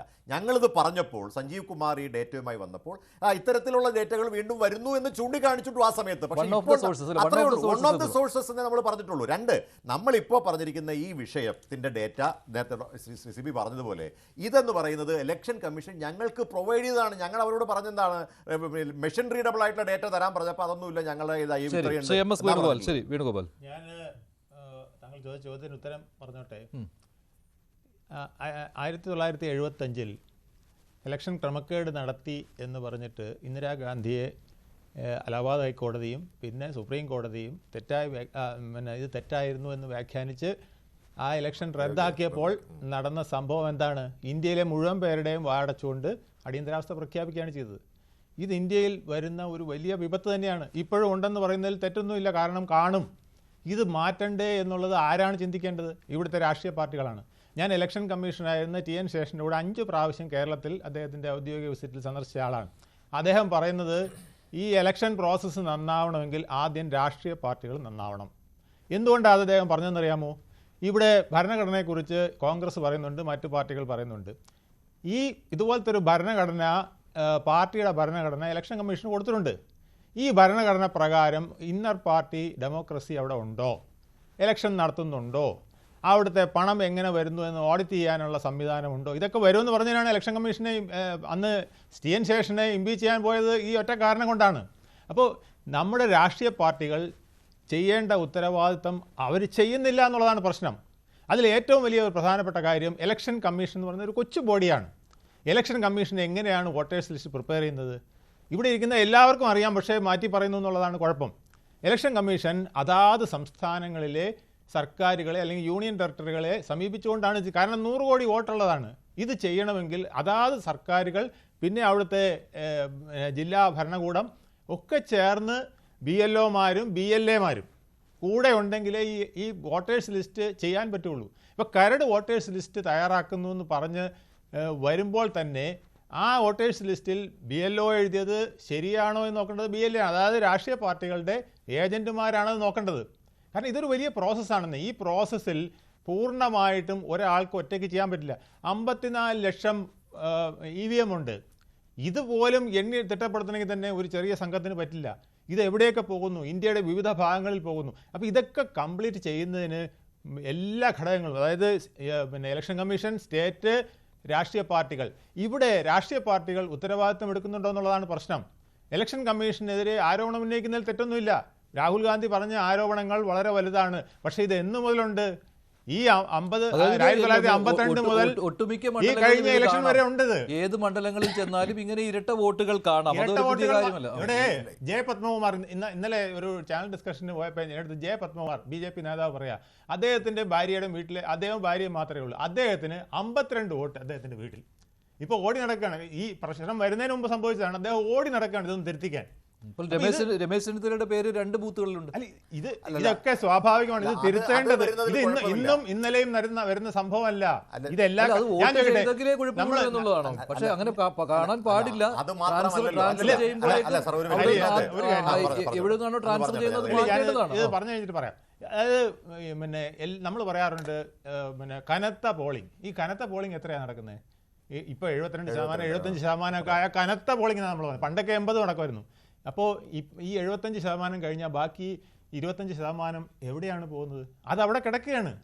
ഈ കിടക്കുന്നത് മുഴുവൻ ഒന്നുകിൽ മരിച്ചവരായിരിക്കും, ഡ്യൂപ്ലിക്കേഷൻ ആയിരിക്കും, നാട് വിട്ടു പോയവരായിരിക്കും. ഇതെടുത്തോണ്ട് വന്നിട്ട് ഇത്ര വോട്ടുണ്ട്. അതെ, ഇതെല്ലാം എടുത്തോണ്ട് വന്നിട്ട് അത് 15 ലക്ഷം വോട്ടുണ്ടെന്ന് വിചാരിക്കുക ഒരു ലോക്സഭാ മണ്ഡലത്തിൽ. അപ്പോൾ എത്രയാ 80% പോളിംഗ് നടന്നത്? 20 എന്ന് വിചാരിച്ചോ? അത്രയും ഇപ്പം നടക്കാറില്ല. എങ്കിൽ 20% എന്ന് പറഞ്ഞാൽ പോലും ഏതാണ്ട് 3 ലക്ഷം വോട്ടാണ്. ഈ ജയിക്കുന്ന സ്ഥാനാർത്ഥിക്ക് ചിലപ്പം 16,000. ഇപ്പോൾ ശശി തരൂർ ഇവിടെ നിന്ന് ജയിച്ചത് 16,000 വോട്ടിനല്ലേ. അപ്പോൾ അറിയാണ് ഈ ബാക്കിയിരിക്കുന്ന 3 ലക്ഷം കള്ളം കാണിച്ചിട്ടാണെന്ന് പറഞ്ഞാൽ എന്ത് ചെയ്യാനാണ്? ഇതും കൂടെ കിട്ടിയിരുന്നെങ്കിൽ ഞങ്ങൾ ജയിച്ചതിനെന്ന് BJP ഇവിടെ പറയുകയാണ്, അല്ലെങ്കിൽ അപ്പുറത്ത് കോൺഗ്രസ് പറയുകയാണ്. ഇത് ഒരു കാര്യം മനസ്സിലാക്കേണ്ടത്, ഈ കേരളത്തിൽ അടൂർ പ്രകാശാണ് ഏറ്റവും നല്ല ഒരു സ്ഥാനാർത്ഥിയായിട്ട് രാഷ്ട്രീയക്കാരനായിട്ട് പ്രവർത്തിച്ചിട്ടുള്ളതെന്ന് ഞാൻ പറയുള്ളൂ. കാരണം എന്നറിയാമോ, അദ്ദേഹത്തിൻ്റെ ഇലക്ഷൻ പ്രോസസ്സിൽ ആദ്യം ചെയ്യുന്ന ഈ വോട്ടേഴ്സ് ലിസ്റ്റിംഗ് എടുക്കും. ഇവിടെ കമ്മ്യൂണിസ്റ്റുകാരോ മറ്റ് BJP യോ ആരൊക്കെ ഇതിനകത്ത് നുഴഞ്ഞു കയറിയിട്ടുണ്ടോ അതിനെ എല്ലാം അദ്ദേഹം പുറത്താക്കാൻ ഈ ഇലക്ഷൻ കമ്മീഷനെ കൊണ്ട് തന്നെ ചെയ്ത് വോട്ട് ക്ലിയർ ആക്കിയതുകൊണ്ട് മാത്രമാണ് വർഷങ്ങളായി ആറ്റിങ്ങൽ മണ്ഡലം സ്വന്തമാക്കിയിരുന്ന CPM-ൽ നിന്നും കോൺഗ്രസിലേക്ക് അദ്ദേഹം ഈ സ്ഥാനം പിടിച്ചെടുത്തത്. അതേ എവിടെയൊക്കെ ഇലക്ഷൻ നിന്നിട്ടുണ്ടോ അവിടെ ആദ്യം ചെയ്യുന്ന ഇതാണ്. ഇത് രാഹുൽ ഗാന്ധി പറയേണ്ടത് 540 മണ്ഡലങ്ങളിലും ഇന്ത്യ മുന്നണിയുടെ സ്ഥാനാർത്ഥികൾ നിൽക്കുമ്പോൾ ഈ പരിപാടി ചെയ്യണം. ഫൈൻഡ് അടൂർ പ്രകാശ്, ഇതാണ് പറയേണ്ടത്. ഇത് ചെയ്യാമെങ്കിൽ ബിജെപിക്കെതിരെ മാത്രം കേരളത്തിൽ വരുമ്പോൾ CPM-നെതിരെയും അങ്ങനെ ആരോപണം അങ്ങനെ വോട്ട് ചേർത്തിട്ടുണ്ട് എന്നാണല്ലോ അന്ന് ഈ വോട്ട് ചേർക്കൽ മാത്രമല്ല, ഞാൻ TN ശേഷം പറഞ്ഞെന്തറിയാമോ, ഈ 80കളിലെ പെട്ടിയോടെ കൊണ്ടുപോവുക. ഈ പെട്ടിയോടെ കൊണ്ടുപോയി ഇതെല്ലാം ഈ വോട്ട് ചെയ്തതെല്ലാം കളഞ്ഞ് വേറെ സാധനം കുത്തിയിടുകയാണ്. ബീഹാറിലും UP-യിലും ഒക്കെ പലയിടത്തും ഇലക്ട്രോണിക് വോട്ടിംഗ് മെഷീൻ അതോടുകൂടി അത് അവസാനിച്ചു. അപ്പോൾ പിന്നെ ഇലക്ട്രോണിക് വോട്ടിംഗ് മെഷീനെ കുറിച്ചായി പരാതി. എന്നാൽ കോൺഗ്രസ് ഭരിച്ചിരുന്ന കാലത്ത് പിന്നെ കോൺഗ്രസ് നേതാക്കളും പ്രധാനമന്ത്രിയും എല്ലാവരും പറഞ്ഞിരുന്നത് കോൺഗ്രസിൻ്റെ കാലത്തെ ഈ EVM കറക്റ്റാണെന്നാണ്. കോൺഗ്രസ് മാറി BJP വന്നപ്പോൾ EVM തെറ്റായി. അവസാനം ഇപ്പോൾ EVM-നെ കുറിച്ച് ADR സുപ്രീം കോടതി കൊടുത്ത ഒരു പിന്നെ പരാതിയിൽ നമ്മുടെ ജസ്റ്റിസ് സഞ്ജീവ് ഖന്ന വളരെ വിശദമായി ഇത് പഠിച്ച് എങ്ങനെയാണ് ഈ വോട്ട് പെട്ടി ഉണ്ടാക്കുന്നതെന്നും ഇതിൻ്റെ ഓരോ പ്രോസസ്സും പഠിച്ച് ഇത് എങ്ങനെ ഇലക്ഷൻ കമ്മീഷൻ്റെ കയ്യിൽ ഈ 52 ലക്ഷത്തിൽ ചിലവാനും വരുന്ന 54 ലക്ഷത്തിൽ ചിലവാനും വരുന്ന EVM എത്തുന്നത് എങ്ങനെയാണ്, ഇത് എങ്ങനെ ഡിസ്പ്ലേസ് ചെയ്ത് ഈ ഇന്ത്യ മുഴുവൻ പരന്നു പോകുന്നു, എന്നിട്ടത് ഓരോ പിന്നെ വോട്ടറുടെ ഓരോ മണ്ഡലത്തിലും ചെന്നിട്ട് അവിടുത്തെ സ്ഥാനാർത്ഥികളെ വിളിച്ചിട്ടാണ് ഈ പേര് ചേർക്കുന്നത്. പിന്നെ ആ പ്രദേശത്തെ ആരാണോ മെമ്പർ വോട്ട് സ്ഥാനാർത്ഥി അയാളുടെ പേര് ചേർക്കുകയാണ്, എന്നിട്ട് അയാളുടെ ചിഹ്നം പുറത്ത് ഇടുകയാണ്. ഇത് അയാളെ മുൻനിർത്തിയാണ് ചെയ്യുന്നത്. എന്നിട്ട് ബോധ്യപ്പെട്ടു എന്ന് പറഞ്ഞ് എഴുതി ഒപ്പിട്ട് കൊടുത്തിട്ടാണ് ഈ പെട്ടി അവിടെ വയ്ക്കുന്നത്. അതിന് മുമ്പേ പരിശോധിക്കുന്നുണ്ട്, പേര് അടിക്കുന്നത് തന്നെയാണോ താമരയിലാണോ പോകുന്നത്, അല്ലെങ്കിൽ ആ പേരടിച്ച ആളിൻ്റെ കൈപ്പത്തിയിലാണോ പോകുന്നത്. ഇതെല്ലാം പരിശോധിച്ച് വളരെ ക്ലിയർ ആക്കിയതിന് ശേഷമാണ് ഈ ഇലക്ഷൻ കമ്മീഷൻ ഈ പെട്ടി കൊണ്ടു നടക്കുന്നതെന്ന് പറഞ്ഞ് സുപ്രീം കോടതി ഈ കേസിനെ തള്ളിയെന്ന് മാത്രമല്ല, ഇനി ഇത്തരം കാര്യം പറഞ്ഞുകൊണ്ട് ഇലക്ഷൻ കമ്മീഷനിൽ വരരുതെന്ന് വരെ പറയുന്ന വിധത്തിലാണ് ഒരു കെട്ടുള്ളൊരു വിധിയാണ് പിന്നെ ജസ്റ്റിസ് സഞ്ജയ് ഖന്ന 2024 കൊടുത്ത വിധി. അപ്പോൾ ഇതിന് ശേഷമാണ് ഇപ്പോൾ ഇലക്ഷൻ കമ്മീഷനെ വോട്ടിംഗ് മെഷീനെ കുറിച്ച് ആരും പറയാറില്ല. EVM ഇല്ല, ഇപ്പോൾ പിടിച്ചിരിക്കുന്നത് ഈ വോട്ടർ പട്ടികയാണ്. വോട്ടർ പട്ടികയിൽ അപാകത ഇല്ല എന്ന് ഞാൻ പറഞ്ഞില്ല, വോട്ടർ പട്ടികയിൽ അപാകത ഉണ്ട്. അത് തന്നെയാണ് ഈ 30%. ഹരി ഒരു കാര്യം, ഈ സംഘടനാ പ്രവർത്തനത്തിന്റെ ഭാഗമായിട്ട് അല്ലെങ്കിൽ തെരഞ്ഞെടുപ്പ് പ്രവർത്തനത്തിന്റെ ഭാഗമായിട്ട് തന്നെയാണല്ലോ എല്ലാ രാഷ്ട്രീയ പാർട്ടികളും ഈ വോട്ട് ചേർക്കൽ നടത്തുന്നത്. അതായത് വോട്ടർ പട്ടികയിൽ പേരില്ലാത്ത ആളുകളെ കണ്ടുപിടിച്ച് അവരെ വോട്ട് ചേർക്കുന്നു. ഒരിടത്ത് വർഷങ്ങളായി താമസിക്കുന്നവർക്ക് ആ മണ്ഡലത്തിൽ ചിലപ്പോൾ വോട്ട് ഉണ്ടായിരിക്കില്ല, മറ്റൊരു മണ്ഡലത്തിലായിരിക്കും അവിടെ വന്ന് താമസിക്കുന്നത്, അവരെ കണ്ടുപിടിച്ച് വോട്ട് ചേർപ്പിക്കുന്നു. ഇതൊക്കെ ഒരു തെരഞ്ഞെടുപ്പ് പ്രക്രിയയുടെ ഭാഗമായിട്ട് അങ്ങനെ ചേർക്കുമ്പോൾ പലർക്കും ഇരട്ട വോട്ടുകൾ വരും. അല്ല, അതിലല്ലല്ലോ ഇവിടുത്തെ പ്രശ്നം. അത് ഇപ്പൊ പറഞ്ഞു വന്നപ്പോ ഇതിനകത്ത് ലഘൂകരിച്ച് കാണുകയാണ്. അതിനകത്തുള്ള പ്രശ്നം ഞാൻ പറഞ്ഞു. മഞ്ജുഷ, ഒന്നാമത്തെ പ്രശ്നം, ഞങ്ങൾ ഈ ഒരു ബൂത്തിൽ 2 പേർക്ക് 2 വോട്ടായി പോയി, 3 വോട്ടൊന്നും അല്ല ഇവിടുത്തെ പ്രശ്നം. അടിസ്ഥാനപരമായിട്ട് 3-4 പ്രശ്നങ്ങളുണ്ട്. ഒന്ന്, ഫേക്ക് ആൻഡ് ഇൻവാലിഡ് അഡ്രസ്. നമ്മൾ ചൂണ്ടിക്കാണിച്ച 1,280,000 വോട്ടുകളിൽ 40,009 വോട്ട് ഫേക്ക് ആൻഡ് ഇൻവാലിഡ് അഡ്രസ്സാണ്. ഞാൻ പറഞ്ഞ മനസ്സിലാവുന്നുണ്ടോ? ഒരാൾക്ക് 2 വോട്ടായി പോയതല്ല ഇവിടുത്തെ പ്രശ്നം. രണ്ടാമത്തത്, bulk voters in single address. ഒരു അഡ്രസ്സിൽ ബൾക്കായി വോട്ട് ചെയ്തിരിക്കുന്ന 10,452 പേരുണ്ട്. അവിടെയാണ് ഞാൻ പറഞ്ഞത്, അവിടെയാണ് ഈ പ്രശ്നം. അതിനെയാണ്, ആ വോട്ടർ പട്ടികയാണ് ഞങ്ങൾ കുറ്റപ്പെടുത്തുന്നത്. അല്ലാതെ ഇതിനകത്ത് 2 പേരുടെ വോട്ട് കൂടിപ്പോയി എന്നുള്ളതല്ല പ്രശ്നം.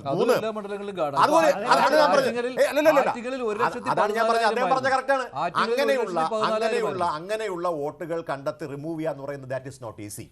അതൊരു അത്ര എളുപ്പത്തിൽ പറയുന്ന കാര്യം. 45 ദിവസമാണ്. ഈ 45 ദിവസം നിങ്ങൾക്ക് കുറ്റം അല്ലെങ്കിൽ പ്രയാസം ഉണ്ടെങ്കിൽ 45 ദിവസം കൊണ്ട് നിങ്ങൾ ഇത് കൊടുക്കണമെന്നൊക്കെ പറഞ്ഞാൽ 6 മാസം കഴിഞ്ഞു. 6 മാസം എടുത്തു ഈ ഒരൊറ്റ മണ്ഡലത്തെ നിയമസഭാ മണ്ഡലത്തിൽ നിന്നുള്ള ഡീറ്റെയിൽസ് ഇത്രയും പുറത്തു കൊണ്ടുവരാൻ 6 മാസം. ഇതൊക്കെ മനുഷ്യ സാധ്യമാണോ? അതുകൊണ്ടാണ് നമ്മൾ പറഞ്ഞത് നിങ്ങൾ മെഷീൻ റീഡബിൾ ആയിട്ട് ഒരു സാധനം കൊണ്ട് അത് തരാൻ പറ്റത്തില്ല എന്ന് പറയുന്നത്.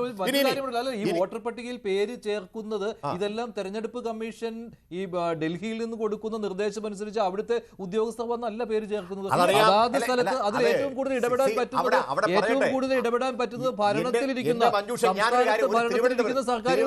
നടക്കുന്ന ഒരു കാര്യം പറയാം. തിരുവനന്തപുരത്ത് ഞങ്ങളിപ്പോൾ നേരിട്ടുകൊണ്ടിരിക്കുന്ന തിരുവനന്തപുരത്തെ നമ്മുടെ ഈ സംവരണ സ്ഥാപനങ്ങളിലേക്കുള്ള ഇതിൻ്റെ വോട്ട് ഇതിനകത്ത് ആളുകൾക്ക് ഇതെല്ലാം അപേക്ഷിച്ചവർക്കെല്ലാം എന്ത് കൊടുക്കും? അവർക്കെല്ലാം ഹിയറിങ്ങിന് നോട്ടീസ് കൊടുക്കും.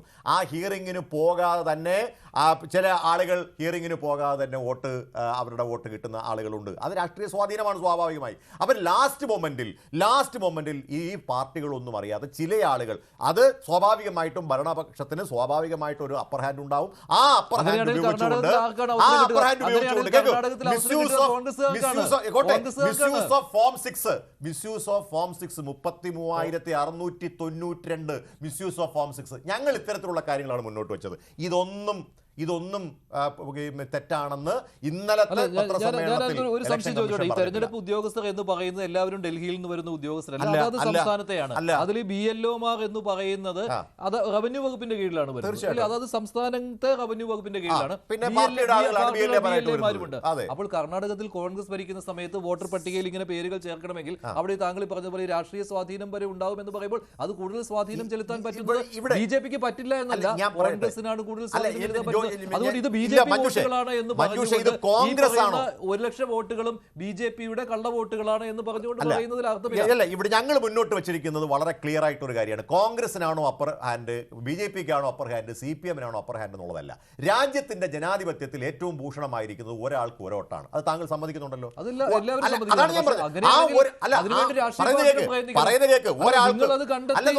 നിങ്ങളത് ചേർപ്പിക്കരുത്.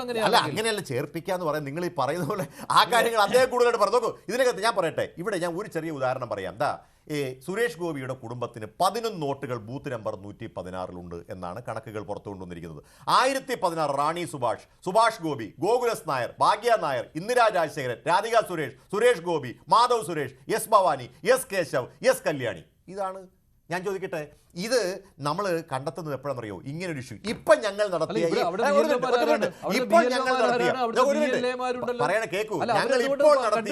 രാഹുൽ ഗാന്ധി ഇപ്പോൾ നടത്തിയിരിക്കുന്ന ഈ വോട്ട് ചോരി യാത്രയുടെ ഏറ്റവും വലിയ പ്രത്യേകത എന്നറിയാമോ? രാജ്യം മുഴുവൻ, ആളുകൾ മുഴുവൻ വിജിലന്റ് ആയിരിക്കുകയാണ്. നിങ്ങൾ ആ യാത്ര നോക്കണം. കഴിഞ്ഞ 3 ദിവസം, ഇന്ന് 3ാമത്തെ ദിവസമാണ് യാത്ര. ആ യാത്രയിലുടനീളം കടന്നു വരുന്ന ചെറുപ്പക്കാരാണ്. എല്ലാവരും ആവശ്യപ്പെടുന്ന ഒറ്റ കാര്യമാണ്, ഒരാൾക്ക് ഒരു വോട്ടാണ്. അപ്പൊ ജനാധിപത്യത്തെ ശക്തിപ്പെടുത്താനുള്ള വലിയ ശ്രമങ്ങളിലാണ്. അതിനകത്ത് ഇത് രാജ്യത്തെ മുഴുവൻ രാഷ്ട്രീയ പ്രവർത്തകർക്കും, നേരത്തെ താങ്കൾ സൂചിപ്പിച്ച പോലെ ഉദ്യോഗസ്ഥർക്കും BLAമാർക്കും ഒക്കെ ഇത് വളരെ പ്രധാനപ്പെട്ട ഒരു കാര്യമാണ്. മാധ്യമങ്ങളടക്കം ശ്രീ ഹരി ഇവിടെ പറയുണ്ടായി, ഇതെല്ലാം തിരുത്തപ്പെടേണ്ടതാണ്. തിരുത്തപ്പെടുന്നത് എങ്ങനെയാണ് നമ്മൾ ചെയ്യേണ്ടത്? തിരുത്തപ്പെടാനായിട്ട് ഇപ്പം കർണാടകത്തിലെ മഹാദേവപുരത്തെ ഇഷ്യൂ നമ്മുടെ പ്രതിപക്ഷ നേതാവ് പറഞ്ഞു. അത് തിരുത്താനായിട്ട് ചെയ്യേണ്ടത് കർണാടകത്തിലെ സർക്കാരാണ്. അതല്ല ഞാൻ പറയാം. അല്ലല്ല, ഒരു മിനിറ്റ് താങ്കൾ പറയാൻ പോണെന്ന് എനിക്ക് മനസ്സിലായി. ഞാൻ അത് ഉദ്ദേശിക്കുന്നത് എന്താ, ഇലക്ഷൻ കമ്മീഷൻ വഴി അല്ല, അത് ഉത്തരവ് കൊടുക്കണമെങ്കിൽ അത് പ്രതിപക്ഷ നേതാവ് അവിടെ എഴുതി കൊടുക്കുകയും അതിനനുസരിച്ച് ഇത് ചെയ്യുകയും കൂടെയാണ് ചെയ്യേണ്ടത്. ഇപ്പൊ പ്രതിപക്ഷ നേതാവ് എന്താ ചെയ്തിരിക്കുന്നത്? ഇവിടുത്തെ ഇലക്ട്രൽ റോളിൽ പ്രശ്നമുണ്ട്. അപ്പം അവിടെ SIR എന്ന് പറഞ്ഞാൽ എന്താ, സമഗ്ര പട്ടിക പരിഷ്കരണം. അത്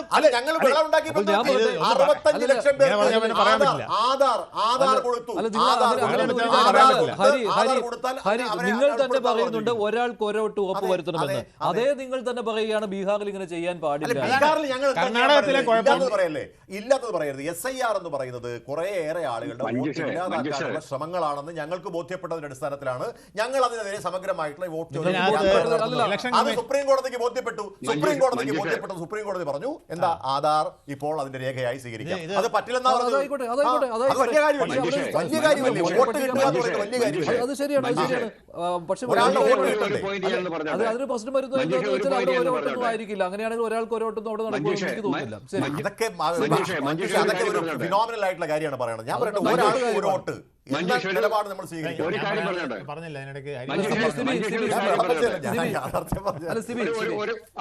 ഞാൻ പറഞ്ഞോട്ടെ. അതായത് ഇവിടെ 2 കാര്യങ്ങൾ നമ്മൾ ശ്രദ്ധിക്കേണ്ടത്. ഒന്ന്, ഈ ഇരട്ട വോട്ടും വ്യാജ വോട്ടും എന്ന് പറയുന്ന ഒന്നല്ല. അത് 2 ഡിഫറന്റ് ആയ കാര്യങ്ങളാണ്. ഇരട്ട വോട്ട് എന്ന് പറയുന്ന അബദ്ധത്തിൽ സംഭവിക്കാം, അതൊരു ക്ലീനപ്പിന്റെ മാത്രമേ പ്രശ്നമുള്ളൂ. വ്യാജ വോട്ട് അങ്ങനെയല്ല. വ്യാജ വോട്ട് ആസൂത്രിതമായ ഒരു പ്രവൃത്തിയാണ്. അതായത് 10,000 പേരെ, 15,000 പേരെ, 25,000 പേരെ ഒരു മണ്ഡലത്തിൽ പുതുതായിട്ട് കൊണ്ടുവന്നിട്ട് അവർക്ക് യാതൊരു അഡ്രസ്സും ഇല്ല, അച്ഛനില്ല, അമ്മയില്ല, ആ തരത്തിൽ അഡ്രസ് ഇല്ലാതെ കൊണ്ടുവന്ന് ഒരു മണ്ഡലത്തിൽ കൊണ്ടുവരികയും അതുവഴി ജനാധിപത്യം അട്ടിമറിക്കുകയും ചെയ്യുന്നത് ആക്ച്വലി ആസൂത്രിതമായ ഒരു പ്രവൃത്തിയാണ്. അതിനെ ഇരട്ട വോട്ടിനെ നമ്മൾ ഒരിക്കലും ഒരു കണ്ണിൽ കാണരുത്. ഇനി രണ്ടാമത്തെ കേസ്, ഇപ്പം മഹാരാഷ്ട്രയിൽ സംഭവിച്ചെന്താ, മഹാരാഷ്ട്രയെ സംബന്ധിച്ച് അതിവ്യവസ്ഥാപിതമായിട്ട് ഗംഭീരമായിട്ട് ഈ പറഞ്ഞ പോലെ വൻതോതിൽ വോട്ടർമാരെ കൊണ്ട് ചേർത്തിട്ട് മൊത്തം ജനാധിപത്യത്തെ അട്ടിമറിച്ചു. ബീഹാറിൽ ഇത് കണ്ടുപിടിക്കപ്പെട്ടപ്പോൾ ബീഹാറിൽ ഇതിന്റെ റിവേഴ്സ് ആണ് ചെയ്യുന്നത്. ബീഹാറിൽ അവർ ചെയ്യുന്നത് വോട്ടേഴ്സിനെ ഡിലീറ്റ് ചെയ്യാണ്. ഓക്കെ, 65 ലക്ഷം പേരെ, അതായത് മഹാരാഷ്ട്രയിൽ 45 ലക്ഷം പേരെ ആഡ് ചെയ്തെങ്കിൽ ബീഹാറിൽ 65 പേരെ ഈ പേരിൽ ഡിലീറ്റ് ചെയ്യുകയാണ്. അപ്പൊ ചുരുക്കത്തിൽ അവിടെ എന്താ സംഭവിക്കുന്നത്? ജനാധിപത്യം അട്ടിമറിക്കപ്പെടും. കാരണം വോട്ടവകാശമുള്ള ഒരു പൗരന് വോട്ടവകാശം നിഷേധിക്കുകയാണ്. ജനാധിപത്യത്തിന്റെ ഏറ്റവും വലിയ നിഷേധമാണ്, ഫണ്ടമെന്റൽ റൈറ്റ്സിന്റെ നിഷേധമാണ്. അപ്പം ഈ തരത്തിൽ രണ്ട് തരത്തിലും അപ്പം നമ്മൾ ഈ മനസ്സിലാക്കേണ്ടത് വെച്ചാൽ ഇതിനെതിരെ പ്രൊട്ടസ്റ്റ് ചെയ്യണം, ഇതിനെതിരെ പിടിച്ചു നിൽക്കണം, ഇതിനെതിരെ അതിശക്തമായ ഒരു സമരം തുറക്കണം എന്നുള്ളതാണ്. പിന്നെ ബിജെപിയുടെ പ്രതിനിധി പറഞ്ഞതുപോലെ ഇതുകൊണ്ട് എന്തിന് ഇലക്ഷൻ കമ്മീഷനെതിരെ സമീപിച്ചില്ല, അല്ലെങ്കിൽ സുപ്രീം കോടതിയെ സമീപിച്ചില്ല എന്ന് പറയുന്നു. നിലവിൽ ഇന്ത്യയിലെ ഒരുവിധപ്പെട്ട എല്ലാ ഭരണഘടനാ സ്ഥാപനങ്ങളും മാരകമായി വലതുവൽക്കരിക്കപ്പെട്ടിരിക്കുകയാണ്. കോടതി കഴിഞ്ഞ ദിവസം ബോംബെ ഹൈക്കോടതി CPM-നെതിരെ പരാമർശം നടത്തി, ഇന്ത്യയിൽ പ്രശ്നങ്ങളുണ്ടല്ലോ, നിങ്ങൾ ഇതിനെ വെളിയിൽ പോകുന്നതെന്ന്. അപ്പോൾ ഒരു രാഷ്ട്രീയ പാർട്ടിക്ക് ഇന്റർനാഷണൽ പ്രശ്നങ്ങളിൽ പ്രതികരിക്കാൻ അവകാശമില്ല എന്ന് കോടതി അങ്ങ് തീരുമാനിക്കുകയാണ്. അതുപോലെ രാഹുൽ ഗാന്ധിക്കെതിരെ വളരെ മോശപ്പെട്ട ഒരു പരാമർശം, ചൈനയുടെ കാര്യത്തിൽ നിങ്ങൾക്ക് നടത്താൻ താല്പര്യമെന്ന്. ഇങ്ങനെയാണോ ഒരു കോടതി ചോദിക്കേണ്ടത്? താങ്കൾ ഇതിനെ പറഞ്ഞ രണ്ട് സംശയങ്ങൾ. ഒരു സംശയം കേരളത്തിലും ബംഗാളിലും നോക്കുക. ഈ രണ്ട് സംസ്ഥാനങ്ങളിലും ഓരോ മണ്ഡലത്തിലും ഇങ്ങനെ ഈ താങ്കൾ പറയുന്ന ഇരട്ട വോട്ടല്ല, വ്യാജ വോട്ടുകൾ ചേർക്കുവാൻ ഏറ്റവും സൗകര്യം ആർക്കാണ്? അവിടെ BJP-ക്കാണോ കൂടുതൽ സൗകര്യം? ഞാൻ ആറ്റിങ്ങൽ കേരളത്തിലെ ഒരു ഉദാഹരണമായി പറയാം. കോൺഗ്രസ് പോലും ആരോപണം ഉന്നയിക്കുന്നത് CPM-നെതിരെയാണ്. സ്വാഭാവികമായിട്ടും ബംഗാളിൽ ആരോപണം ഉന്നയിക്കുന്നത് തൃണമൂലിനെതിരെയാണ്. ഇങ്ങനെയും വരാമല്ലോ ഇതിനകത്ത്. കർണാടകത്തിൽ അങ്ങനെ വരുമ്പോൾ മഹാദേവപുരയിൽ ഏറ്റവും കൂടുതൽ ഇത്തരത്തിൽ താങ്കൾ പറയുന്ന പോലെ വ്യാജ വോട്ടുകൾ ചേർക്കുവാൻ ആർക്കാണ് കഴിയുന്നത്? അത് കോൺഗ്രസിനായിരിക്കും. കാരണം അവിടെ ഭരിക്കുന്ന കോൺഗ്രസ് ആണ്. എന്നാ പിന്നെ നിങ്ങൾ ഇവിടെ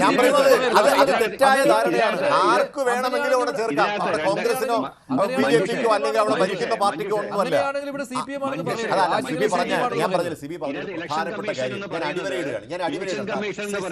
ഒരു കാര്യം ഞാൻ അടിവരയിടാം. പറഞ്ഞല്ലോ, ഈ വ്യാജ വോട്ടിനെയും ഇരട്ട വോട്ടിനെയും നിങ്ങൾ ഒന്നായി ഞാൻ പറഞ്ഞു. സുരേഷ് ഗോപിയുടെ പറഞ്ഞില്ലേ, ഈ മാധവ് തിരുവനന്തപുരത്ത് ശാസ്തമംഗലത്ത് ബൂത്തിൽ വോട്ടുള്ള ആളുകൾക്ക് മുഴുവൻ തൃശ്ശൂരിൽ ഒറ്റയടിക്ക് വോട്ടുണ്ടാവുന്നത് വ്യാജ വോട്ടാണ്.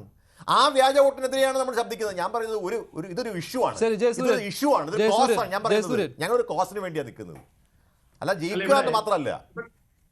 അല്ല, ഇവിടെ ഇത്രയും പേര് കാര്യമായി സംസാരിച്ചല്ലോ. അപ്പൊ എനിക്കൊന്ന് സംസാരിക്കാൻ ഒരു അവസരം തരണം. ഞാൻ ആ അവസരമാണ് ചോദിച്ചത്. ഞാനൊരു ഒറ്റ കാര്യമേ ചോദിക്കുന്നുള്ളൂ. ഈ രാജ്യത്ത് 6 തവണ വോട്ടേഴ്സ് ലിസ്റ്റ് പരിശോധിക്കാനും തിരുത്താനും അവസരമുണ്ട്. നമുക്കൊക്കെ അറിയാവുന്നതാണ്, രാഷ്ട്രീയ പ്രവർത്തനം നടത്തുന്ന എല്ലാവർക്കും 6 തവണ. അതായത് ആദ്യമായിട്ട് ഒന്നാമത് കരട് വോട്ടേഴ്സ് ലിസ്റ്റ് പ്രസിദ്ധീകരിക്കുന്നു, തെറ്റുണ്ടെങ്കിൽ അവിടെ തിരുത്താം. 2 സപ്ലിമെന്റ് വോട്ട് പ്രസിദ്ധീകരിക്കുന്നു, തെറ്റുണ്ടെങ്കിൽ അവിടെ തിരുത്താം. 3 ഫൈനൽ വോട്ടേഴ്സ് ലിസ്റ്റ് പ്രസിദ്ധീകരിക്കുന്നു, തെറ്റുണ്ടെങ്കിൽ അവിടെ തിരുത്താം. 4 മാർക്കഡ് വോട്ടേഴ്സ് ലിസ്റ്റ് കൊടുക്കുന്നു ഇലക്ഷന് തൊട്ട് മുമ്പ്, തെറ്റുണ്ടെങ്കിൽ അവിടെ തിരുത്താം. 5 ഈ 4 തവണയും നമുക്ക് തിരുത്താൻ പറ്റിയില്ല, ശ്രദ്ധിക്കാൻ പറ്റിയില്ല. കള്ള വോട്ട് ചെയ്യാൻ 5ാമത്തെ തവണ ഒരാൾ വരികയാണെന്നിരിക്കട്ടെ, 5ാമത്തെ തവണ അയാൾ ബൂത്തിലെത്തുമ്പോ ഈ പറയുന്ന രാഷ്ട്രീയ പാർട്ടിയുടെ ബൂത്ത് ഏജന്റ് ഏജന്റ് അവിടെ ഇരുന്നു കൊണ്ട് ചലഞ്ച് ചെയ്യാം. ഇനി അതും സംഭവിച്ചില്ല എന്നിരിക്കട്ടെ, എല്ലായിടത്തൊന്നും കോൺഗ്രസിന് ആളിരിക്കാൻ ഇല്ലായിരിക്കും, പോട്ടെ. അത് കഴിഞ്ഞാൽ ഇലക്ഷൻ കഴിഞ്ഞാൽ ഇത് കണ്ടുപിടിക്കുന്നതെങ്കിൽ 45 ദിവസത്തെ സമയമുണ്ട്. 6ാമത്തെ ചാൻസ് ആണ്. 45 ദിവസത്തിനുള്ളിൽ കേസ് കൊടുക്കാം. ഈ 6 കേസും കൊടുക്കാതെ, ഈ 6 ചാൻസ് ഉപയോഗിക്കാതെ 1.5 കൊല്ലം കഴിയുമ്പോഴാണ് രാഹുൽ ഗാന്ധി പരാതിയും കൊണ്ടുവരുന്നതെങ്കിൽ ആ പരാതിയുടെ അർത്ഥം എന്താ? ഇവിടെ തൃശ്ശൂര് തോറ്റപ്പോ എന്താ പറഞ്ഞത്? കോൺഗ്രസിന്റെ സ്ഥാനാർത്ഥി പറഞ്ഞത് എന്റെ പാർട്ടി കാലുവാരി എന്നാ പറഞ്ഞത്. എന്നിട്ട് ഇപ്പൊ വർഷങ്ങൾ കഴിയുമ്പോൾ ഇപ്പോഴാ പറയുന്നത് 17 വോട്ട് കൊണ്ട് ചേർത്തതാണെന്ന്. ഞാൻ ചോദിക്കട്ടെ, സുരേഷ് ഗോപിയുടെ വീട്ടിൽ 17 വോട്ട് ചേർത്തെങ്കിൽ നിയമപരമല്ലാതെ ചേർത്തതാണെങ്കിൽ അതിനെ ചോദ്യം ചെയ്തോളൂ. ഈ ചോദ്യം ചെയ്തതെന്നാണ്. പക്ഷെ അന്നേരം വോട്ടർ പട്ടികയിൽ പേരുണ്ടെങ്കിൽ ആ വോട്ട് ചെയ്യാൻ പറ്റുമെന്ന് കളക്ടർ പറഞ്ഞു എന്നാണ്, ഭരണാധികാരി പറഞ്ഞു.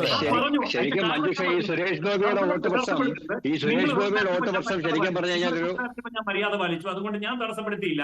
അതുകൊണ്ട് ഒരാൾക്ക് 6 മാസ കാലാവധി എവിടെ താമസിച്ചാലും ഇന്ത്യയുടെ ഏത് ഭാഗത്തും കൊണ്ടുപോയി വോട്ട് ചേർക്കാം.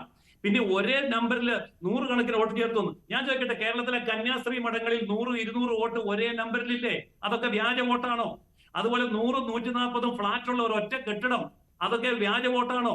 ഇങ്ങനെയുള്ള നിരവധി കാര്യങ്ങളുണ്ട്. ഇതിലൊക്കെ 6 തവണ പരിശോധിക്കാൻ അവസരം കൊടുത്തപ്പോ 6 തവണയും അത് ചെയ്യാതെ, അത് ശുദ്ധീകരിക്കാതെ അവസാനം വർഷങ്ങൾ കഴിഞ്ഞിട്ട് ആരോപണം കൊണ്ടുവരുന്നോൾ ആ ആരോപണം കേവലം രാഷ്ട്രീയ ദുരുപദിഷ്ടം മാത്രമാണ്. ഈ പറയുന്ന ഇലക്ഷൻ കമ്മീഷൻ എന്ന് പറയുന്ന സ്ഥാപനത്തെ തകർക്കാൻ വേണ്ടിയിട്ടുള്ള അന്താരാഷ്ട്ര ഗൂഢാലോചനയുടെ ചട്ടുകമാവുകയാണ് രാഹുൽ ഗാന്ധി ചെയ്തുകൊണ്ടിരിക്കുന്നത്. ഈ രാഹുൽ ഗാന്ധി ഇതൊക്കെ ചെയ്തിട്ട് എന്ത് നേടി? നേരത്തെ ഭാരത് ജോഡോ യാത്ര നടത്തിയില്ലേ?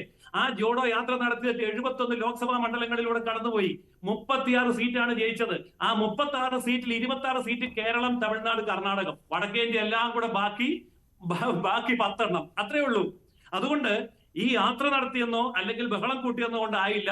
ഞാൻ ആദ്യം പറഞ്ഞ കാര്യത്തിൽ ഞാൻ ഉറച്ചു നിന്ന് വീണ്ടും ചോദിക്കുകയാണ്, എഴുതി കൊടുത്തതും പറഞ്ഞതും ഒക്കെ ശരിയാണ് എന്നുണ്ടെങ്കിൽ, പത്രസമ്മേളനത്തിൽ വിശദീകരിച്ചത് ശരിയാണെന്നുണ്ടെങ്കിൽ, ഇലക്ഷൻ കമ്മീഷൻ പറയുന്നത് പോലെ കൃത്യമായി രേഖാമൂലം അഫിഡവിറ്റ് സഹിതം എന്തുകൊണ്ട് പരാതി കൊടുക്കുന്നില്ല? രാഹുൽ ഗാന്ധിക്ക് വയ്യെങ്കിൽ ഏതെങ്കിലും ഒരു കോൺഗ്രസ്സുകാരന് കൊടുത്തുകൂടെ? ഏതെങ്കിലും ഒരു കോൺഗ്രസ്സുകാരന് എന്തുകൊണ്ട് പരാതി കൊടുക്കുന്നില്ല? അപ്പോൾ പുകമറ സൃഷ്ടിക്കുക മാത്രമാണ് ഉദ്ദേശം. ഇതൊക്കെ ഡീപ് സ്റ്റേറ്റ് പ്രവർത്തനമാണ്. ഞങ്ങൾക്ക് സപ്പോർട്ടുണ്ട്, ഞങ്ങളെ മീഡിയ അല്ലെങ്കിൽ ഞങ്ങളെ സോഷ്യൽ മീഡിയ, ഞങ്ങളെ മറ്റുള്ളവര് എല്ലാവരും സഹായിക്കുന്നു എന്ന് പറഞ്ഞുകൊണ്ട് ഒരു അട്ടിമറി നടത്താൻ വേണ്ടിയുള്ള ജനകീയ പ്രക്ഷോഭണമാണിത്. ഭാരത് ജോഡോ യാത്ര പൊളിഞ്ഞതുപോലെ തന്നെ വോട്ടധികാര യാത്രയും പൊളിച്ചു കഴിയുമ്പോൾ മര്യാദയ്ക്ക് മിണ്ടാതെ ഇരുന്നുകൊള്ളും. അതാണ് സംഭവിക്കാൻ പോകുന്നത്. ശരി, സിബി മറുപടി. ഇതിനകത്ത് രണ്ട് കാര്യങ്ങൾ. ഒന്ന്, ഈ സുരേഷ് ഗോപിയുടെ വോട്ട് പ്രശ്നം നമ്മൾ പറയുമ്പോൾ അത് ഒരു ചെറിയ മാനിപ്പുലേഷൻ മാത്രമേ ഉള്ളൂ. അതിനകത്തേക്ക് നമ്മൾ ഈ വോട്ട് മൊത്തം ഈ വ്യാജ വോട്ട് ചേർക്കലിനെ ചുരുക്കുന്നത് ആക്ച്വലി ഈ പ്രശ്നത്തോട് ചെയ്യുന്ന ഏറ്റവും വലിയ നീതികേടാണ്. സുരേഷ് ഗോപി ഒരു സെലിബ്രിറ്റി ആയിരുന്ന മന്ത്രിയാണ്, അതുകൊണ്ട് അദ്ദേഹത്തിന്റെ കുടുംബാംഗങ്ങളെ വോട്ട് ചേർത്തു എന്ന് പറയുന്നതല്ല ഇവിടെ പ്രശ്നം. അവർ നിയമപ്രകാരം തന്നെയാണ് വോട്ട് ചേർത്തേക്കുന്നത്. അവരല്പം മാനിപ്പുലേറ്റ് ചെയ്തു എന്നുള്ളത് മാത്രമേ ഉള്ളൂ അതിനകത്ത് വിഷയം. അതല്ലാതെ വേറെ യാതൊരു വിഷയങ്ങളും ഇല്ല. രണ്ടാമത്തെ കേസ് എന്ന് പറയുന്നത്, ഞാൻ നേരത്തെ പറഞ്ഞതുപോലെ ഇദ്ദേഹം പറയുന്നത് പോലെ എന്തുകൊണ്ട് പരാതി കൊടുത്തില്ല? എല്ലാം വലതുവൽക്കരിക്കപ്പെടുന്ന ഒരു സ്ഥലത്ത് പരാതി കൊടുത്താൽ അപഹാസ്യരായിട്ട് ഇറങ്ങി പോകാമെന്നല്ലാതെ വേറെ വിഷയങ്ങളൊന്നുമില്ലല്ലോ. അപ്പൊ അതുകൊണ്ട് ഇപ്പം ശരിക്കും പറഞ്ഞു കഴിഞ്ഞാൽ രാഹുൽ ഗാന്ധി ചെയ്യുന്ന അല്ലെങ്കിൽ കോൺഗ്രസ് ചെയ്യുന്ന ഒരു നടപടിക്രമമാണ് ഏറ്റവും അനുയോജ്യം. കാരണം ജനങ്ങളെ ഉണർത്തുക, ജനങ്ങളുടെ ഇടയിലേക്ക് ഇറങ്ങി ചെല്ലുക, ഇങ്ങനെ ഒരു വലിയ പ്രതിസന്ധി നടക്കുന്നുണ്ട് എന്ന് ജനങ്ങളെ ബോധ്യപ്പെടുത്തുക. അപ്പൊ അത് ഈ ജനാധിപത്യത്തെ അട്ടിമറിക്കാനുള്ള ഏത് ശ്രമങ്ങളെയും ഏത് വിധത്തിലും നമ്മൾ ബ്ലോക്ക് ചെയ്തു തന്നെ മുന്നോട്ട് പോകും. പിന്നെ രണ്ടാമത്തെ ഒരു കാര്യം കൂടി പറഞ്ഞത്, കോൺഗ്രസ് ആണ് അവിടെ ഭരിക്കുന്നത്, കോൺഗ്രസ് എന്തുകൊണ്ട് ചെയ്തില്ല എന്നൊരു ചോദ്യം ചോദിക്കുന്നുണ്ട്. അപ്പൊ ഇതിനകത്തൊരു കാര്യം നമ്മൾ മനസ്സിലാക്കേണ്ടത്, ഭൂരിപക്ഷം ഈ ഇലക്ഷൻ കമ്മീഷണർമാരായിട്ട് വരുന്നത് IAS ഓഫീസേഴ്സാണ്. അവരെ കേന്ദ്ര സർക്കാരിന്റെ ആൾക്കാരാണ്, കേന്ദ്ര സർവീസിലുള്ള ആൾക്കാരാണ്. അവര് പിന്നീട് ഒരു അർത്ഥ ജുഡീഷ്യൽ സ്വഭാവമുള്ള ഒരു സംഭവത്തിലേക്ക് മാറി വരുമ്പോഴാണ് അവർ തെരഞ്ഞെടുപ്പ് കമ്മീഷണർമാരാവുന്നത്. അപ്പൊ ഇവരുടെ ലോയൽറ്റി എവിടെ ഉണ്ടെന്നുള്ള ഒരു പ്രശ്നമാണ്. ഇവരെല്ലാം ഈ പറഞ്ഞതുപോലെ കേന്ദ്ര തെരഞ്ഞെടുപ്പ് കമ്മീഷന്റെ നിർദ്ദേശാനുസരണം പ്രവർത്തിക്കുന്ന വിവിധ സംഘങ്ങളാണ്. അപ്പൊ ഇതെല്ലാം നമ്മൾ ഇക്കാര്യത്തിൽ വളരെ കൃത്യമായിട്ട് പരിഗണിക്കണം. പിന്നെ നമ്മൾ ഇതുപോലെ ശ്രദ്ധിക്കേണ്ട ഏറ്റവും പ്രധാനപ്പെട്ട ഒരു കാര്യം, കഴിഞ്ഞ ലോക്സഭാ തെരഞ്ഞെടുപ്പിന് 4 മാസം 5 മാസം മുമ്പ് അന്നത്തെ പ്രധാന തെരഞ്ഞെടുപ്പ് കമ്മീഷൻ രാജിവെച്ചു പോയി. അന്ന് രാജിവെച്ച് എന്തുകൊണ്ടാണ് അദ്ദേഹം രാജിവെച്ചത്, എന്തുകൊണ്ടാണ് അത് സംഭവിച്ചത് എന്നുള്ളതിനെപ്പറ്റി ഒരുപാട് സ്പെക്കുലേഷൻ വന്നെങ്കിലും പിന്നീട് ഒരു മീഡിയയും അതിനെ പിന്തുടർന്നില്ല. അത് പലപ്പോഴും പറയപ്പെടുന്നത് അദ്ദേഹത്തിന് ചെയ്യാൻ പാടില്ലാത്ത എന്തോ കാര്യം ആവശ്യപ്പെട്ടതിനെ തുടർന്ന് സമ്മർദ്ദത്തെ തുടർന്നാണ് അദ്ദേഹത്തിന് രാജിവെക്കേണ്ടി വന്നത് എന്നാണ് പിന്നീട് പറയപ്പെട്ടത്. അപ്പൊ അതിനെ പറ്റിയിട്ട് തുടർന്നുള്ള സംഭവങ്ങളൊന്നും വന്നില്ല. പിന്നെ BJP പ്രതിനിധി പറഞ്ഞതുപോലെ ഈ കോൺഗ്രസ് 1.5 വർഷം എന്തുകൊണ്ട് ഈ ഇത് കണ്ടുപിടിക്കാൻ എടുത്തു എന്ന് ചോദിച്ചാൽ അതിന് നിസ്സാരപ്പെട്ട ഉത്തരവേ ഉള്ളൂ. കോൺഗ്രസിന്റെ സംഘടനാ പ്രവർത്തനം ഗ്രാസ് റൂട്ട് ലെവലിൽ അത്ര വീക്ക് ആയതുകൊണ്ടാണ്. കോൺഗ്രസിന്റെ സംഘടനാ പ്രവർത്തകർക്ക് ഗ്രാസ് റൂട്ട് ലെവലിൽ ഈ സംഭവങ്ങൾ കൃത്യമായിട്ട് കണ്ടുപിടിച്ച് മുന്നോട്ട് കൊണ്ടുവെക്കാനുള്ള സമയം വന്നില്ല. അവർ അന്താളിപ്പിലായിരുന്നു. ശരിക്കും പറഞ്ഞു കഴിഞ്ഞാൽ മഹാരാഷ്ട്രയിൽ എന്താണ് സംഭവിച്ചതെന്ന് അവർക്ക് മനസ്സിലായത് പോലും ഇല്ല. അതുകൊണ്ടാണ് അവർ ആദ്യം ഈ പറഞ്ഞതുപോലെ ഇതിനെ എന്താ പറയുന്നത് ഹാക്ക് ചെയ്തു എന്ന് തുടങ്ങിയ ആരോപണങ്ങളൊക്കെ ഉന്നയിക്കുകയും അവസാനം ഏതാണ്ട് ഒരു 3-4 മാസം എടുക്കേണ്ടി വന്നു അവർക്ക് ഈ വോട്ടർ പട്ടികയിലുള്ള ഡിസ്ക്രിപ്പൻസി വെച്ചിട്ടാണ്, അതിനെ മാനിപ്പുലേഷൻ വെച്ചിട്ടാണ് ആ ഇലക്ഷൻ അട്ടിമറിച്ചതെന്ന് മനസ്സിലാക്കാൻ. ഹരിയാനയിൽ എന്ത് സംഭവിച്ചെന്ന് അവർക്ക് മനസ്സിലായതേ ഇല്ല. ഇത് സംഭവിച്ചപ്പോഴാണ് അവർ തിരിച്ച് ഹരിയാനയിൽ പോയിട്ട് അവിടെ എന്ത് സംഭവിച്ചെന്ന് അവർ ഡീപ് ഡൈവ് ചെയ്ത് നോക്കുന്നത്. അപ്പൊ ഇങ്ങനെ ഓരോ സ്ഥലങ്ങളിലും, അതായത് BJPക്ക് അമിത ആത്മവിശ്വാസമുള്ള സ്ഥലങ്ങളിൽ മാത്രമാണ് അവർ വലിയ മാനിപ്പുലേഷൻ നടത്താതിരുന്നത്. ബാക്കി എല്ലാ സ്ഥലങ്ങളിലും കൃത്യമായിട്ടുള്ള പട്ടിക മാനിപ്പുലേഷൻ നടത്തിയെന്നാണ് നമുക്ക്. വേണുഗോപാൽ, അതായത് വോട്ടിംഗ് മെഷീനിലെ പ്രശ്നമായിരിക്കും എന്നായിരുന്നു ഇന്ത്യ സഖ്യത്തിന് ആദ്യം തോന്നിയത്. അതുകൊണ്ട് അവർ ആ രീതിയിലുള്ള ആരോപണങ്ങൾ ഉന്നയിച്ചു. പിന്നെയാണ് ഈ ഒരു ക്രമക്കേടിനെ കുറിച്ച് അവർക്ക് ബോധോദയം ഉണ്ടായത് എന്നാണ്. ഈ ക്രമക്കേട് ഞാൻ പറഞ്ഞില്ലേ, ഈ ക്രമക്കേട് നമ്മുടെ 1952 മുതൽ ഇന്ന് വരെ ഉള്ളതാണ്. ഈ ക്രമക്കേട് പരിഹരിക്കേണ്ടത് ആരാണ്? 3 ഘടകങ്ങളാണ്. ഒന്ന് സ്റ്റേറ്റ് ഗവൺമെൻറ്, ഇലക്ഷൻ കമ്മീഷനുണ്ട് ഒന്നാമത്, രണ്ടാമത് സ്റ്റേറ്റ് ഗവൺമെൻറ്, മൂന്നാമത് രാഷ്ട്രീയ പാർട്ടികൾ, നാലാമത് ജനങ്ങൾ. ഇവരുടെ ഉത്തരവാദിത്ത കുറവ് കൊണ്ട് വരുന്നതാണിത്. ഈ ഉത്തരവാദിത്തം എങ്ങനെ ഉണ്ടാക്കിയെടുക്കാമെന്നുള്ളതാണ് നമ്മൾ നോക്കേണ്ടത്. ഞാൻ ഒരു ചെറിയ ഒരു കാര്യം പറഞ്ഞാൽ, അപ്പം നിങ്ങൾ ചോദിക്കരുത് അതും ഇതുമായിട്ട് കമ്പയർ ചെയ്യുന്നത്. ഒരു റെസിഡൻസ് 250 പേരുള്ള ഒരു റെസിഡൻസ് അതിലിതാ പലയിടത്തും 68, അവിടെ ആളുണ്ട്, വീടുണ്ട്, പക്ഷെ തന്നിട്ടില്ല. വേറൊരെണ്ണം എന്താ 66, ഹരി നോക്കിക്കോ. വേറൊരിടത്ത് ഇതാ 65, ഇങ്ങനെ നോക്കി. ഇതാ വേറൊരിടത്ത് 138, 65, ഇതെല്ലാം ഇതിലൊന്നും ഇട്ടിട്ടില്ല.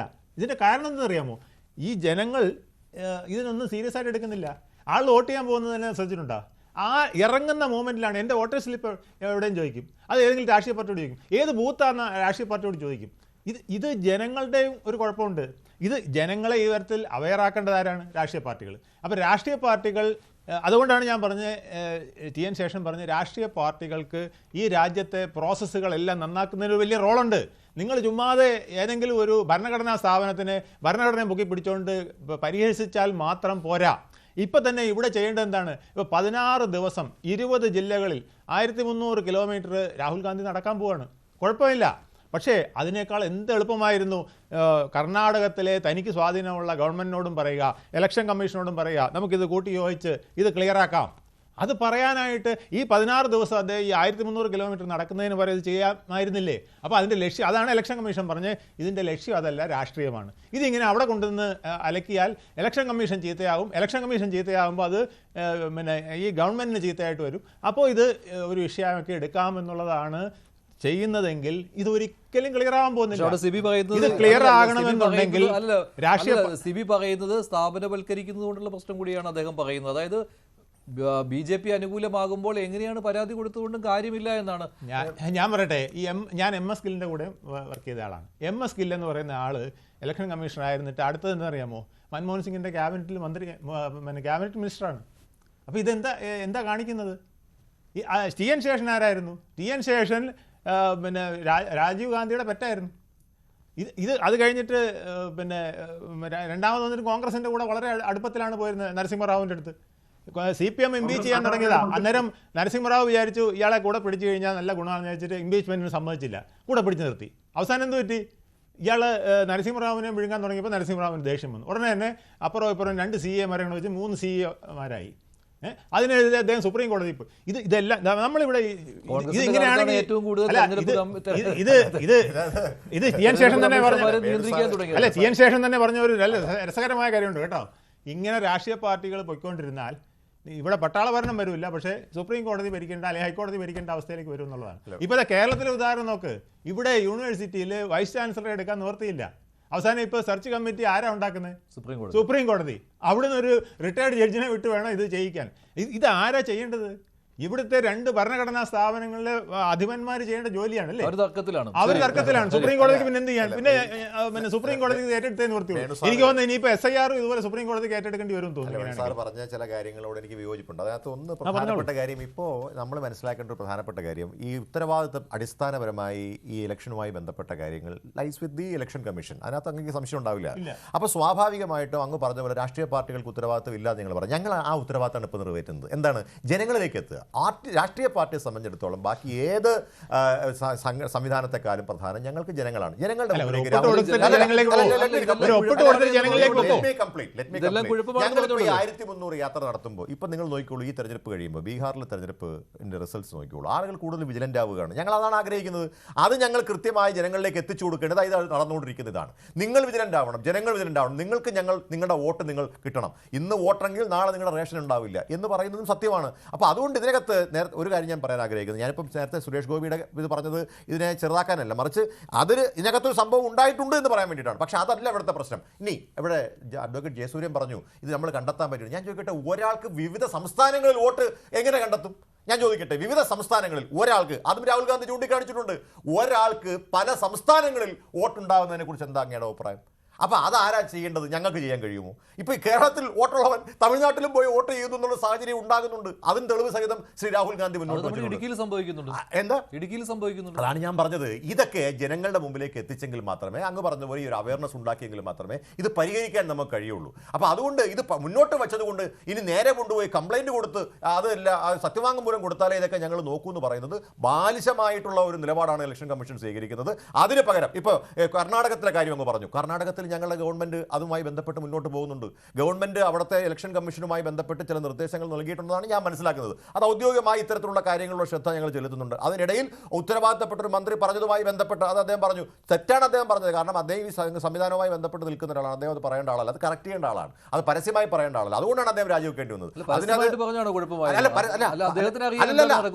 അങ്ങനെയല്ല മഞ്ജുഷ ഞാൻ പറയുന്നത് ഇത്തരത്തിലുള്ള കാര്യങ്ങൾ ജനങ്ങളെ അവെയർ ആക്കണമെന്ന് വേണു സാർ പറഞ്ഞുകൊണ്ട് ഞാൻ യോജിക്കുന്നു. പക്ഷേ എങ്ങനെ അവെയർ ആക്കും?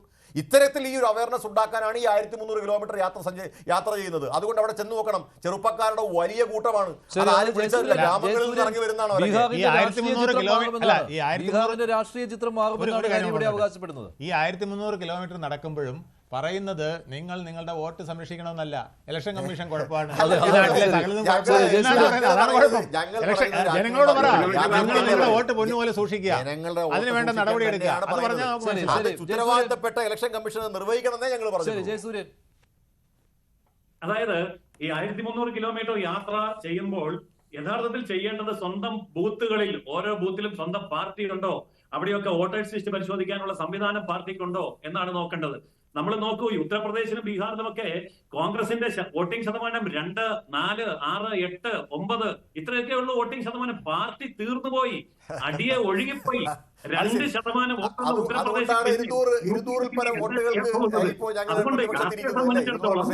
യാത്ര നല്ലതാണ്, യാത്ര വളരെ നല്ലതാണ്. ഞാൻ പറഞ്ഞല്ലോ, ഭാരത് ജോഡോ യാത്ര നടത്തി 36 സീറ്റ്, 71 സീറ്റിൽ കൂടെ യാത്ര നടത്തി 36 സീറ്റ് കിട്ടിയ 26 കേരളം തമിഴ്നാടായിരുന്നു.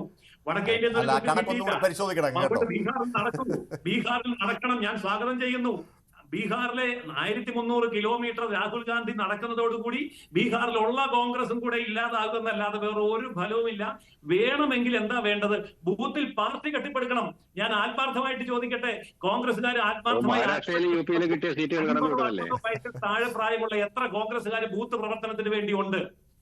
മറിച്ച് BJP-യിൽ അങ്ങനെയല്ല, ചെറുപ്പക്കാരുണ്ട്, അവര് ഊർജിതമായിട്ട് വോട്ട് ചേർക്കുന്നുണ്ട്, കാര്യങ്ങൾ നടത്തുന്നുണ്ട്. അപ്പോൾ ഇതൊക്കെ ഇലക്ഷൻ കമ്മീഷൻ സ്വന്തമായിട്ട് ചെയ്യണം എന്നല്ല പറയേണ്ടത്. രാഷ്ട്രീയ പാർട്ടി, ആ രാഷ്ട്രീയ പാർട്ടിയാണ് അത് ചെയ്യേണ്ടത്. ശരി, നന്ദി. ഞാൻ ചർച്ച അവസാനിപ്പിക്കുകയാണ്. എന്തായാലും രാഹുലിന്റെ യാത്ര തുടരുകയാണ്. അതേസമയം രാഹുലിനെതിരെ ആരോപണങ്ങളുമായി BJP-യും അവരുടെ യാത്രയും തുടരുകയാണ്. അത് ആരോപണ യാത്രയാണ്. നന്ദി. ചർച്ചയിൽ പങ്കെടുത്ത എല്ലാവർക്കും ഇന്നത്തെ ചോദ്യം ഇതായിരുന്നു. വോട്ട് ചോരി ആരോപണം രാഹുലിന് തെളിയിക്കാൻ കഴിയുമോ എന്നുള്ളതായിരുന്നു ഇന്നത്തെ ചോദ്യം.